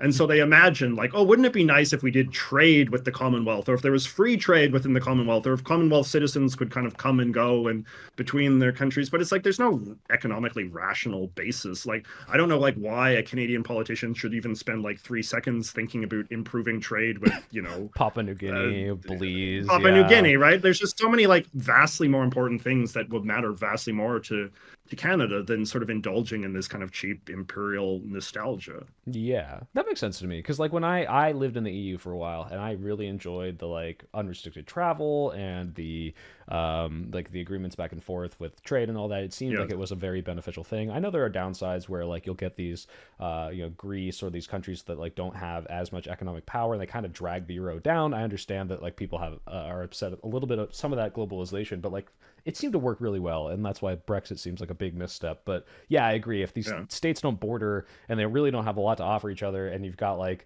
essentially the hyper extreme of that, which is like this mega country like Canada, and it's like, all right, now do I have to take care and be the daddy to like all these tiny countries with like a few 100,000 people in it? Like, Yes. what's the point? But We hey, actually we need to have this like the only the what we need is like Canada and the US have to have something like this, right? Like Canada and the US, what I always say is that like if Germany and France, who fought 2 world wars against each other, can have free trade and free movement of people and labor, like the least we can do is have that for Canada and the US, the two most Mm-mm. similar countries in the world, the two No. longest sort of peaceful allies, right? No, we don't want those But smelly no, Canadians in our country. Get them out of here, man. Yeah, no, yeah, it is kind of yeah, weird how we're so like restrictive on that. You would think we would be able to work I that out know. with Canada. Like how many? What was it? Like the fentanyl thing that they're all upset about right now. What was it? Like a few dozen pounds of fentanyl were seized at the Canadian Yeah, border or it's something like like ridiculously less small. than 1%, right? Yeah, And and yeah, it's like less like than 1%. all those dang illegal Canadian immigrants coming over and for our guns, maybe like I like what would they even have? Yeah. I know people go to Canada for like I mean the big historical moment was during the like the conscientious objectors during the Vietnam War were like fleeing to Canada, Mm. right? But like you know now what is it like I said like ski kids trying to get alcohol when they're 18 like healthcare you Yeah. sneak over and like you know pretend like you got hurt over the border like what's I think you could probably do like a more open border type thing like EU type thing up there and it wouldn't really have a lot of negative effects but maybe I don't know Yeah. I'm not a what do you even call someone who analyzes the flow of people across countries and not an anthropologist right No, I don't know. That's a good question. There yeah surely is a word, I'm but sure there's yeah. a word. Super chat from Peggle Mafia, $4.20. Hey, lol, funny number. Soy pill, can you get a pump in and flex your bicep? I can't get a pump in because I Oh don't have boy. workout equipment. I can flex my bicep. We talked a little bit about the like masculinity of politics and like working out and how it's kind of it's like been kind of stolen from the right, like by the right. Like they're like, oh, yeah, working out and Mm. like taking care of yourself is kind of like a right wing thing now for some reason. And I'm trying to like counter that narrative. Why do you think that's happening? Because you kind of asked me that, but like, do you have your own take on it? Yeah, I mean it's sort of been interesting. I mean, like there's all these sort of tropes about the national divorce and sort of like what the right got and what the left got and all that. Yes, yes, And it is interesting that like the right seems to have just gotten like fitness and like and working out health, in yeah, this like and even health, right? Well, I mean, but like a the little health bit, thing you you could know, sort of yeah, say, yeah. That one's a little hazier in terms of like credible health and that kind of thing. But it yeah. definitely does seem like being like fit, being like a buff guy like you, like that is kind of like a right coded, like I don't know, physique, like look, right? And Yeah. I've It's funny because I've had a lot of neo-Nazis like cuz I'm part Jewish and like they'll always criticize me, but they're always like these kind of chunky guys and I'm like I look a lot more like the mm, Aryan poster boy than you do and I think that's kind of funny. But yeah, I asked it's yeah. no, I was going to say I actually asked this question once to a fellow Canadian bodybuilder, influencer, YouTuber, Jeffrey Nippard, if you know him. Yeah, I think you mentioned Uh, it to me. Yeah, yeah. And I asked him this question once because I know him a little bit, and he was made a cameo in one of my videos once. And I asked him like, why are your people, the muscle set, why are they so right wing these days? And he sort of said like, there's a kind of like hyper individuality that kind of comes with bodybuilding. Like, there's a kind of real sense of like, I'm perfecting myself. It's me against the world. A lot of people don't really understand this thing that I'm into. And he said that like sometimes they have sort of like power fantasies and like even sort of violent fantasies and stuff relating to kind of like strength and dominance and that. Obviously not all. There's all these subcultures have variety of people in them, but he was sort of suggesting that there is a kind of vein of a kind of sort of mindset that gets into fitness and bodybuilding that can lead itself to being uh, sort of a credulous believer in a lot of other parts of sort of adversarial kind of like right-wing politics, especially some of this stuff relating to dominance and like The we might must mix crush the right weak and mentality, yeah, yeah, is yeah, really there. yeah. But I would also say it's that the left has kind of rejected it because of the positivity movement and like because Mm, fitness influencers are tied to fat shaming, body shaming. It's almost like they've thrown the baby out with the bathwater, and it's like, well, no, you can't. Like in taking care of yourself in fitness, you are rejecting the idea that I'm okay, that I look fine the way I am. Like I remember yes. there was that big outcry. This is obviously dumb, like SGW crap back in like 2014, but like there were like, "Are you Beachbody ready?" ads in the UK, and it was like someone, Oh yeah, a yeah. fitness influencer who's skinny, and it's like, "How dare you say that if I don't look like this, I'm not Beachbody ready?" And it's like, this the crazy pearl clutching thing, but like yeah, like that does drive away people who are in the fitness industry. Like, well, I just want to take care of myself, and then you got the right wing being like, yeah, working out's great. I love working out. I look great, and it's like, okay, cool. I'm gonna go with those people, and then that's how you get like seeped into that Yeah. ideology when really it shouldn't be that way. And I'm hoping to rope some of those people back and be like, hey, you can work out and also not be a crazy right wing person. Like it's not, it doesn't have to be that way, but. Yeah. And by the way, Peckle Mafia, another $2. Thank you. Are you natty or not? I am natty, although I'm tempted by steroids every day. God, do I wish I looked like those delicious steroid people. But hey, Steroids are very right coded as well, in the sort of sense that it feels like a sort of extension of just kind of like the shamelessness of kind of right wing world, where it's like if you destroy all taboos on everything, it naturally follows that you might destroy the taboo on doing steroids, right? Something that has previously been sort of stigmatized as being shameful. it's just like If you know, if you cheating. just Yeah. But it's like, yeah, hey, but if like well, if you choose everyone to else just is doing it and I've got to win and like, yeah, it's the only way to get by. Like I see a lot of people say stuff like that. And I just don't think it's true. I think you can look better than 95% of the population with a good routine and good healthy eating. But if you want to be yeah. peak, you got to get on gear. And I'm not endorsing it. Don't do it. It'll hurt you and it'll kill you. I'm just saying that every celebrity that you wish you looked like is on gear, and that's fine with them because they have money for the doctors that make sure they don't die, but you shouldn't do it. So that's my medical advice from my Let me armchair. ask you a question. Yeah. Like they do these contests, right? The bodybuilding contests where I guess you win medals or whatever. Are those people famous? Like, are there professional bodybuilders There, that are there like are. celebrities? There's a Yeah, couple big ones. Like obviously Arnold was one of the big ones, and he turned yeah. into, but he wasn't like no one would have known really who he was as a household name until he went into movies, right? Like he would have just been Hmm. the good bodybuilder. There's people like Ronnie Coleman. I don't know if you've heard of him, but he's just ginormous. Like I don't know if you've heard the term Dorito body, but if you just Google Ronnie Coleman, he looks like a Dorito. Like he's a triangle, and Yeah. he is Oh, giant. because And his like waist is so yeah, tiny. Yeah. exactly. And he's so wide. And it's incredibly unhealthy the way they do that to their bodies, and they just look like these like superhuman, like space marine, like insanely body modified people. And like I don't know how they do it. I don't think it's good for you. I think like you have a lot of heart problems. I think it causes a lot of back pain, and it's not worth it. Like it's not worth all the. Are Hmm? are all of these people like right wing? I guess is sort of where I was leading Oh, to I it. don't Like, even think. I think most of yeah, these people are probably apolitical, just off the top of my head. yeah.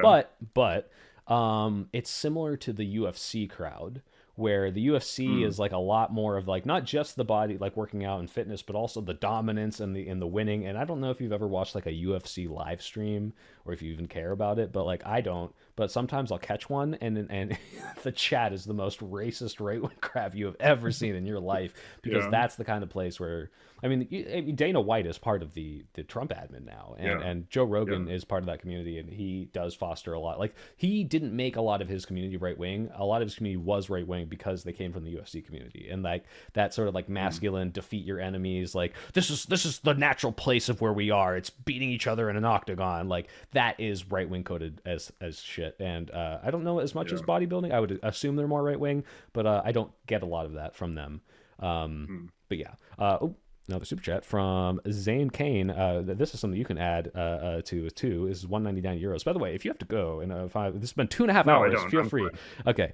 Yeah, because you're I a like loser long like me, chats. of course. Yeah. Of What do you course. think What else are you of gonna be doing? the JREG recent video on Canada? I'll give my thoughts real quick because I did watch it. I thought it was very funny, but I do have. I don't know if this is Yes. a criticism of JREG, but this is like like I'm a little frustrated because like as someone who respects him and thinks he's really smart, a lot of his stuff is like very like I'm not taking a stance on this. I'm just making it funny, and I like that because it's Yeah. funny.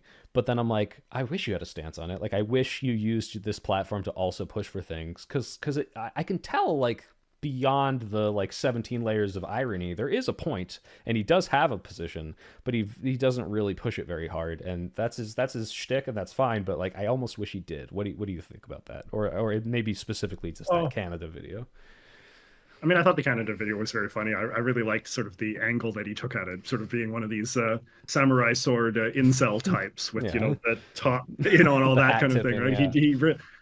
He had shown me the script before he made it, and I thought it was funny. I thought it was a good script, but as is so often the case with him, it's the performance that really nails it. And he's just a great performer, right? Like independent of anything else, like that is his great talent in life. Is he's a wonderful performer. Um, no, I mean, like, you know, JREG is very into the pseudoscience of the Myers-Briggs personality type, and both he and I are ENTPs, which means that you're a perceiver. And in Myers-Briggs pseudoscience, a perceiver is somebody that like prefers to gather rather than conclude, essentially. And Okay. so I think that's something that him and I really kind of like have in common, is that I think we are both like very kind of curious people, and that's something that I think Greg doesn't get enough credit for. Is he is very curious. He likes to learn. He likes to learn about the world. He likes Yeah. to absorb information. And I think he's more confident sort of collecting information than necessarily acting on it in a Hmm. dramatic and decisive and accountable sort of Yeah, way. And I yeah, don't think I that's see that in necessarily a his bad videos. thing. Yeah, I don't think it's a bad thing either. By the way, I want to make that clear. Like it's one of those Yeah. like, oh, I'm so used to hearing people give like prescriptive claims that I'm like expecting it, like the punchline, but that it never comes. But then I'm like, Yeah. that's not what he does, and that's fine. Because I think yeah, it's fucking hilarious. But on that point of him being very curious, like I have seen some videos from him where I'm like, I've never heard of this in my life, and you are just like doing this deep dive in this like crazy esoteric like political ideology, and like that skill Yeah. is a lot of fun to watch for sure. Yeah. So yeah, I get that. And so Although I think that that's the two sides of the same coin, though, right? Like if people like JREG because of these deep dives he does on all sorts of crazy esoterica, they also have to be prepared for the another extension of that, is that maybe his videos are not always just opinionated rants about, you know, his deepest held beliefs, which may or may not even exist. yeah, that's why he has the or the like what's the the little the little graphic that's just like the giant 3D spinning word satire that just like appears on screen Oh whenever he's yeah, talking. It's yeah. so funny. Oh man, but yeah, no, I will say though, I do think Myers Briggs is like one step above astrology, but like you know, like is it I mean, like the really? thing is, it's like it's not a science, but like I guess I've sort of been worn down by it because J Reg likes to talk about it a lot, and you know we have a mutual friend as well. Greg and I are both very close with Frank James, who's like the king of Myers Briggs YouTube, Okay, and because there's a we've whole consumed so much of his YouTube content. community on Myers Briggs. Oh oh oh God, You yes. might have just There's a opened a YouTube door community that for I didn't want everything. opened, but okay, yes. But the thing is, the thing is that like so Frank James I think has taught us both a lot about it. He's very wise. But one thing that he, like even he will sort of say is that the Myers Briggs is most useful in that it gives you sort of tools for understanding yourself, as opposed to like, because he's very critical, and I think a lot of the Myers Briggs diehards are very critical of the idea that you just go to 16personalities.com, answer a couple of questions, learn what Spice Girl you are, and then sort of move on from there. But no, it's like in like the Myers Briggs gives you these concepts like, are you a judger or are you a perceiver? Are you a thinker or a feeler? You know, the one everybody knows is, are you an introvert or an extrovert, right? Hmm. And these are useful concepts because you can kind of think about like your own thought patterns, and like all things being equal, like what sort of types of patterns of thinking or patterns of Yeah, behavior are you more inclined to fall into, it's a right? good way to like self-reflect and kind of understand like when people like advertise them on like their dating profiles, it's not really a good way to like understand what kind of person they are. But like when you use that, I agree with that as a tool to be like, well, I answered these questions this way, and like how does that affect like how I am analyzing things? Like I think that is a good way for to self-reflect and grow for sure, and that does put it a step above astrology because at least it's based in like some sort of thing that you started off with. Like there's some data going in. It's not like I just made this up. Like that's probably pretty good. If you had to guess, what personality am I? I need to spend more time with you because this is a somewhat artificial situation, right? That's Like we're true. having, you know, a dialogue, right? But if we were like hanging out and I got to know you as a person, I'd probably be a little bit better. Okay, I won't tell you. I won't tell you. You Oh, seem okay, you can make a guess. I I mean you won't tell you if you're seem right. I mean you seem relatively sort of extroverted. You have a sort of, I think, yeah, I think I would probably feel, but I mean, like, it's easy to think everybody's an extrovert when they're in sort of like a When they're a performative kind YouTuber, of context like yeah. this. Yeah. I'm pretty But I much don't the know, exact same you on seem, camera. actually, I would say that you seem more like a P type than a J type. Just sort of having this conversation and seeing some of your videos, you seem a little bit more hesitant to conclude as opposed to learn. And I think Hmm. that Okay. that is something that I don't always think of, particularly like when it comes to like YouTubers on the left. I feel like a lot of them are real hard J types, and I think that actually works to their detriment. And one thing that I think attracted me a little bit to your content is that you do seem a little bit more like a P type, which is more like me and Okay. more like the kind of you know this Hell kind of yeah. type I Speaking stuff of P I types, respect. piss politics. Yeah, let's go. Bring it back. Um, I am a P type. No, I was gonna say the funny thing is my secret. I actually don't remember what my Myers Briggs is. So you could have said anything, Oh, and it would have been like astrology. You'd have been oh. like, "Yep, that's me." But if we do hang But out, I and I mean, you thought, don't even. But the thing is, like, the point is, you don't even really fully know what it is, right? Because hmm, again, like, it's not just a matter of taking one quiz one time. It's yeah, about learning these bigger concepts and then learning to sort of self-diagnose. Yeah.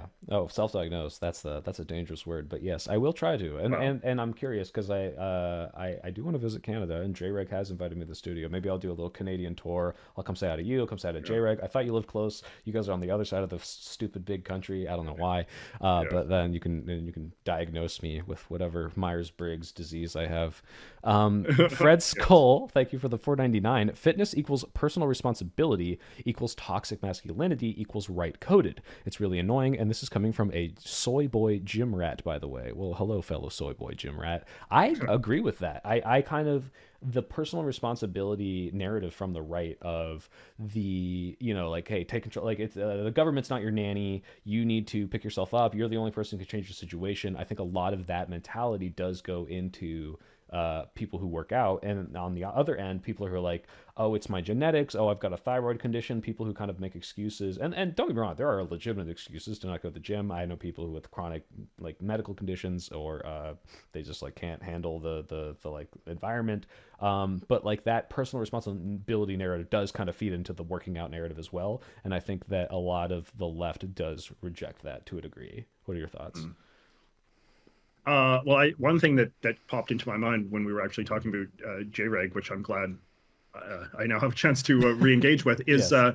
JREG and I have a friend, Joshua Citarella, who is a sort of left-wing podcaster. He has a channel of his own where he does a number of good interviews. Greg and I have both been interviewed by him, but he's into bodybuilding, he's into fitness, and Is he he bigger has than a me? very good uh, That's I'm no. sorry, go on.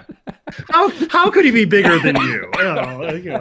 No. But anyway, he has a very good on his channel, Doom Scroll. He has a good interview about this very topic, sort of like the left and fitness and bodybuilding and all of this kind of stuff. With his buddy Young Chomsky, has a sort of unlikely name, but he's a bodybuilder as well, and they have a good sort of back and forth about this whole discourse. So if people are interested in sort of seeing a high level sort of intellectual leftist conversation about this rather than me who clearly has not seen the inside of a gym at all, Hey, you said I you would walk advise four people to hours a check day, them out. right? You're no stranger I to do walk four fitness. hours a day. That's why In you fact, look I'm getting a little. so young. Like I thought, I saw your profile picture. You reached out to me. I was like, is this some fucking 25-year-old million subscriber little shit who's Oh gonna rub it in well. my face? And like, then I saw a video. I was like, okay, he's got a little gray in his hair, but like, and then you're like, I'm 40. I'm like, you fucking with me right now? Like, I gotta go walk and eat vegetarian. Apparently, it's like you're the. By the way, you're Well, the second YouTuber in a row now to do this to me. FD Signifier, like he's got the black don't crack, and like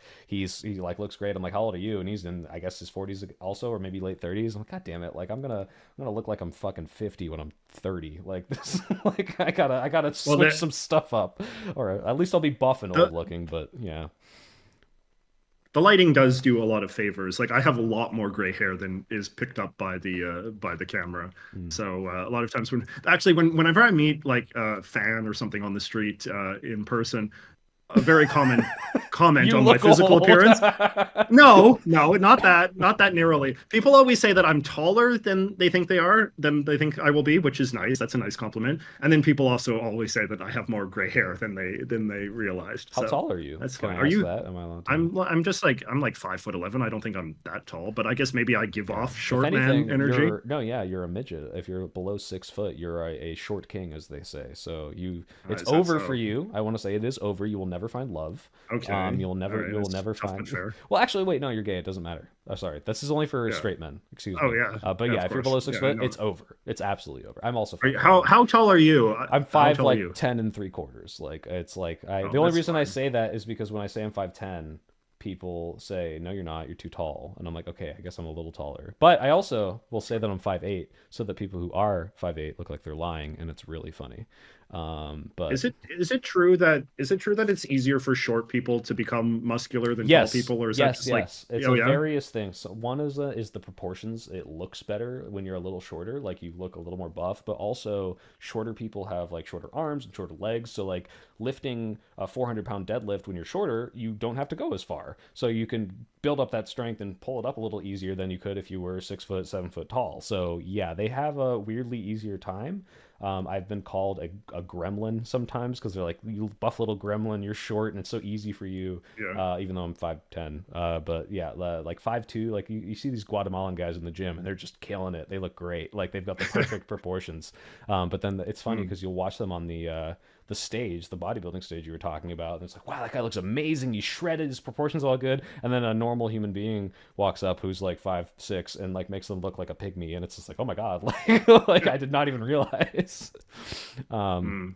but yeah, I think there's a lot of rhetoric around height on the internet, with dating, with like all sorts of communities that I've just never experienced. I've like never been shamed for my height, and I'm coming from a 5'10" is not short, but like everyone's like, yeah, if you're not 6 foot tall with a six pack and six figures, like it's over, like you'll never find love, and I'm just like, I just never have seen this like be a detriment to literally anyone. There's always something else going on that's like their real problem, and then they're also like 5'4". Yeah. Um, but I mean, we this gotta. is Oh, yeah, this go is ahead. part of sort of. Oh, sorry. No, no, No, I was no. just going to say it's sort of the internet has sort of radicalized people's brains in so many different directions, and everything is sort of turned into a kind of like rigid ideological pseudoscience. And it definitely feels like this world of looks maxing, which is Yes. another thing that Greg has introduced into my life, Oh, is yes. really like pretty terrifying because it is. It's like some of these young men are really of the belief that like being attractive is this like almost scientific formula and that you have to like hit certain magic numbers, otherwise it's just impossible, right? And And that's just such a, there's like some yeah, truth to so it because it's toxic. like, yeah, people like symmetrical faces, people like square jaws in general, but like it's so funny like living life knowing as many people as I've known and watching just like, and I'm not going to name any names, but it's just like the ugliest rat motherfuckers find love with like the best Oh people yeah. and go and have kids. And then also like the most gorgeous 10 out of 10 people struggle for like years to find even like a one relationship that works for them. Like there are outliers, but like people, yeah, like trying to like get it down to a science, like when the gap in male attractiveness should come from the fact that like they don't know how to dress, they don't work out, they don't take care of themselves, and they turn it into this like Yeah. equation of like, well, if I just like stick my tongue in the top of my mouth and square my jaw by like mewing, Yeah. like I'm gonna become a Chad and I'll find love. It's just like, oh god, like who stepped into that void to fill the role of like what you needed to be, and how do we get rid of them and replace them with like, I don't know, like a really gay fashion designer who can get you some nice like good color matching and stuff. It's depressing. Yeah.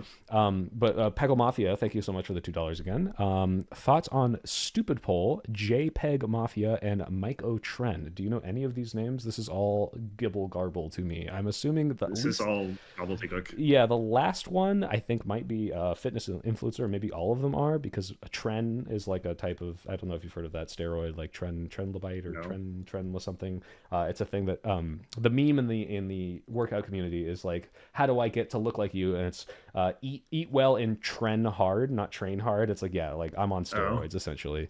Mm. But yeah, it's I don't know any of those people. I'm sorry for your wasted $2. My thoughts are they have silly names. Yeah. Um, JPEG Mafia. That's a pretty oh, good that's name. a I don't know what rapper. I they're. do know that name. Okay, Oh, is that JPEG so? Mafia. Yeah, and the answer Mm. is I probably have heard a Okay. bunch of songs by them and don't know. Like I'm musically illiterate. You can play me a song, I'll be Me like, yep, too. I've heard this 100,000 times. I have no idea who does this. But I thought maybe it had to do with J-Reg. Is J-Reg Mafia a thing? Does he do Oh. his own rap? Oh, it should Um, be. He could. I mean, that would be a. I should give that idea to him. oh yeah, don't forget to ask him whether or not your background is Reddit. I want to hear his opinion on that. Like it just Okay, don't, I no will context ask to him be that. like, Greg, is my background Reddit? Just like send him a I'll photo. text him that right now. Oh, maybe he'll answer before the stream's over. That'd be real funny. Yes, yes. Max Sterner, your mod, has been asking this a few times. He said, "What do you think of the Grammys last night?" Speaking of musically illiterate people and questions you shouldn't ask them, I like I don't have any opinions on the Grammys. I didn't watch them. I'm sure there were lots of good songs there. The only one I ever even knew about was the one where Kanye West did the whole interrupting thing, and that's all I know about the Grammys. So I don't know. Do you have Mm. thoughts on the Grammys? Because your mod seems to think that we'd have good opinions on it. All I know is based on like a 2 second conversation I had with one of my colleagues at the studio today. Was that Kendrick Lamar apparently really Mm, cleaned up? So I'm yes, happy to hear yes, that because we all hate Drake, right? So yeah, because he's Canadian, right? That's why we hate him. well, yeah, he's brought great dishonor to this country. So Yeah. Oh, I know what I wanted to ask you. Speaking of horrible Canadians, mm, do you have you covered, and what do you think about Stephen Crowder and like these like or like a Gavin McInnes, like these mm. hugely influential in American politics people who are not from America? Do you have any Well, big thoughts on those people? yeah, I actually wrote a piece about this for the new for the Washington Post, Hmm. which is the headline was something like "Why does American politics have so many Canadian pundits?" or something. I Yeah, mean, and you're part I of mean that, by the Stephen way. Crowder You're is not. part of the problem. I So well I well I mean, but I talk about Canadian stuff so much. I yeah, feel like I've earned my right to occasionally dabble in American politics. Right? I've made yeah. dozens of videos about everything to do with this country. But I mean, one thing, Stephen Crowder is not actually Canadian. This is a often believed myth. Really. He, Oh, I think he was like birtherism. We're born doing a in. birtherism for Stephen Crowder. No, I mean Stephen Crowder. I think like lived briefly in like Montreal when he was young, but Okay. he's not a Canadian any more than like Kamala Harris is Canadian, who also lived in Canada for a time. Oh. But but no, but there is a larger phenomenon that I do think is true. Like we can look at Jordan Peterson Oh or yeah. there's like there's a whole bunch of people that are from Canada. Uh, but I think it's just like, I mean, the views are with American politics. Like, if you want to be successful as an influencer, the American market is obviously much larger. And in the same way that any sort of successful Canadian businessman is always sort of plotting a strategy to get into the American market, so too would the information economy, the attention economy be no different. I think that American politics is simpler. It's easier to understand, and so it's easier. It kind of has a little bit. No, it's true. Yeah, I Like I know, don't but mean it that is in the also sense that funny. American politics is It's like, dumber. yeah, you guys. Well, come on, it is like it is dumber. Well, Well, Like, it is, but I mean, like this was the case, but this was the case even in, the pre-Trump era, right? Because America has like a two-party system. It's very clean, right versus left. It kind of maps neatly onto the broader sort of divisions you see in the culture, more generally. It involves a lot of like high-profile celebrities that people understand, and yeah, I don't know. I don't know. Like the American system of government is very elegant and simple as well. You got the president, you got the Congress, the Supreme Court, like just these big, clean sort of things, right? Like, and Americans take this stuff for granted, which just seems natural to them. But then, like, you try to understand the Canadian politics, and have multiple parties and different provinces, and our parliamentary system is convoluted. Like, the most common thing I get from my fellow Canadians is people knowing that I'm a Canadian politics guy. Is they just ask me, like, so JJ, how does our system work? How does our political system work? the Like people in Trudeau is Canada are resigning, asking and you this. yeah, Like, all the time, all okay, the time. Like people ask me to just explain very basic things, and I think the big sort of dirty secret of a lot of these Canadians that are engaged in the American political discourse is not that they're doing it purely for business reasons, but they just don't understand Canadian politics and they don't feel comfortable talking about it, right? Like a lot of these people, if I sat down with them and I asked them, and I see this all the time because I sometimes cross paths with these people, and I ask them like, oh, so like, what do you think of the recent provincial elections? Do you think Doug Ford's going to get back in, or do you? And they're like, uh, I don't know. Well, can we talk about like the Democrat primary in Pennsylvania instead? It's just like, yeah, they've fully assimilated into the dumb politics of us. Yeah, that makes sense. well, See that makes me want to get into Canadian politics to feel more cultured. But then, like you said, I just don't care. Like you guys aren't as important. it's the concept, like the stakes are just much lower, right? It's just like in the same reason why and it's not just Canadians who do this. Like you see a lot of Brits and Australians and people from other European countries that can, make a decent living sort of talking about politics that in theory doesn't really affect them, but is entertaining to just follow, and you can make a lot of money, I suppose, weighing in on it. Yeah, like I'm not gonna lie, the reason my channel blew up as much as I like all the videos I made was because I went to a Trump rally. So like Yeah, that kind of exploded it. And I'm not gonna try to feed into that. I don't want to let it like influence what I want to make as art, but like I get chasing the dragon and I get why they do it. So it's hard to blame yeah, them. But I really yeah. yeah, I don't know how much you like when you made a Balatro video, was that because Balatro is popular or because you were genuinely interested in Balatro? You know, like how do you influence your own like paths forward to like make sure you're not Yeah, following into the like, oh well, I have to play to the algorithm? Because FD was giving me some yeah, advice that was like, obviously like he says what he wants to say, but like he's also like, oh, but you really have to like tailor this, like switch your thumbnails and like make sure you're like posting at the right time. Like he really has that system down, and oh like yeah. part of me like doesn't even want to do that. I'm like, oh, like that's so much work. Like if it's my job, it's my job. I got to make money, but like I just want to be myself. That was the whole point. So like, yeah, how do you let that influence you?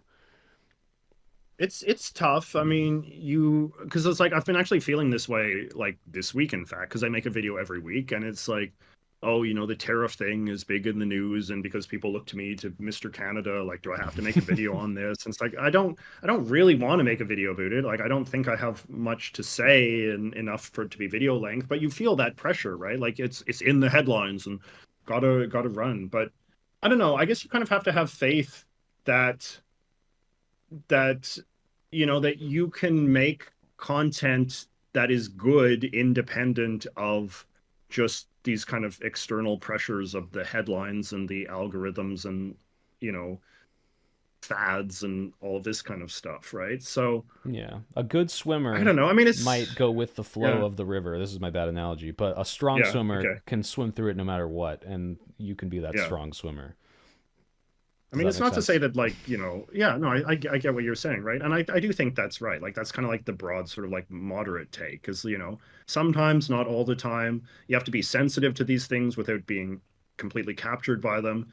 Because I mean, and the other thing too is that it is not an exact science, and that anybody that professes that YouTube is some sort of system that can just be hacked and perfected is, just as ignorant as the person that thinks that appearances can be hacked and perfected by hitting the Yeah. perfect numbers and having the perfect strategy, right? You You can do kind of have to influence play it, these but things by it's ear. not. Yeah, no Yeah, one has it down pat. I don't even think they know, right? Like it's not an algorithm yeah. they've coded. It's now like machine learning, so they know the weights and they know what they're trying to get it to do, but like they don't know exactly how that works. Like so, And I'm just very skeptical of people that come at this with this abundance of confidence that they've mastered the system, because it's always worth looking at how successful that they've been. And I'm not sort of casting shade on anybody in particular, but people are often know-it-alls until they until they're aren't, not. right? Yeah. Like, yeah. Well, So it's the classic like every single stock trader ever who you're supposed to take advice from, and it's like, yep, no, I'm so rich. Look at me, listen to me, and then in like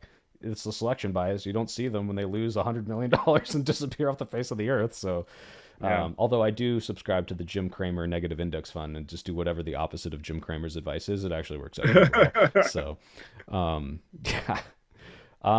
Cool. I think we've covered a lot. I am getting incredibly tired, actually, and I unfortunately still have a full time job. Gosh dang it!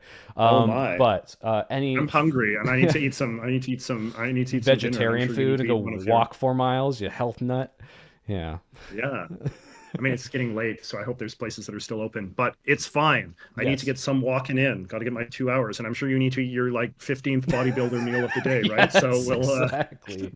But yeah, any last thoughts? I want to say thank you so much for coming on. Thank you for reaching out. This is great. I don't view this as transactional. I would like to hang out in real life, despite the fact that transactionally I will have to buy a $400 plane ticket. But I want to. I want to do my Canadian tour. I want to meet up. I am happy to have this conversation, and I hope that piss politics takes off as a term because I want to advocate for piss politics. We are shoving your face in the piss, and you are going to answer my yes. goddamn questions. But yeah, any last thoughts? I was Obviously, shout out your stuff. J McCullough, he's like this little guy. You might have heard of him, but you guys should all check out his channel. It's in the description. But anything else you want to plug or any last thoughts? Nah, it's fine. It was great. I love having these chats. I've been doing a lot of chats recently, of creators of all different sizes. I enjoy it. I enjoy the work that you're doing. I think it's good stuff. People subscribe to Old Man Soy Pill as well if you're watching this because you're just a fan of me. So no, it's great. I hope we can do it again someday. Yeah, awesome. All right. Well, thank you so much. Have a great night, and don't walk so much you wither away. Make sure you're eating enough. Right, man. Have a good night.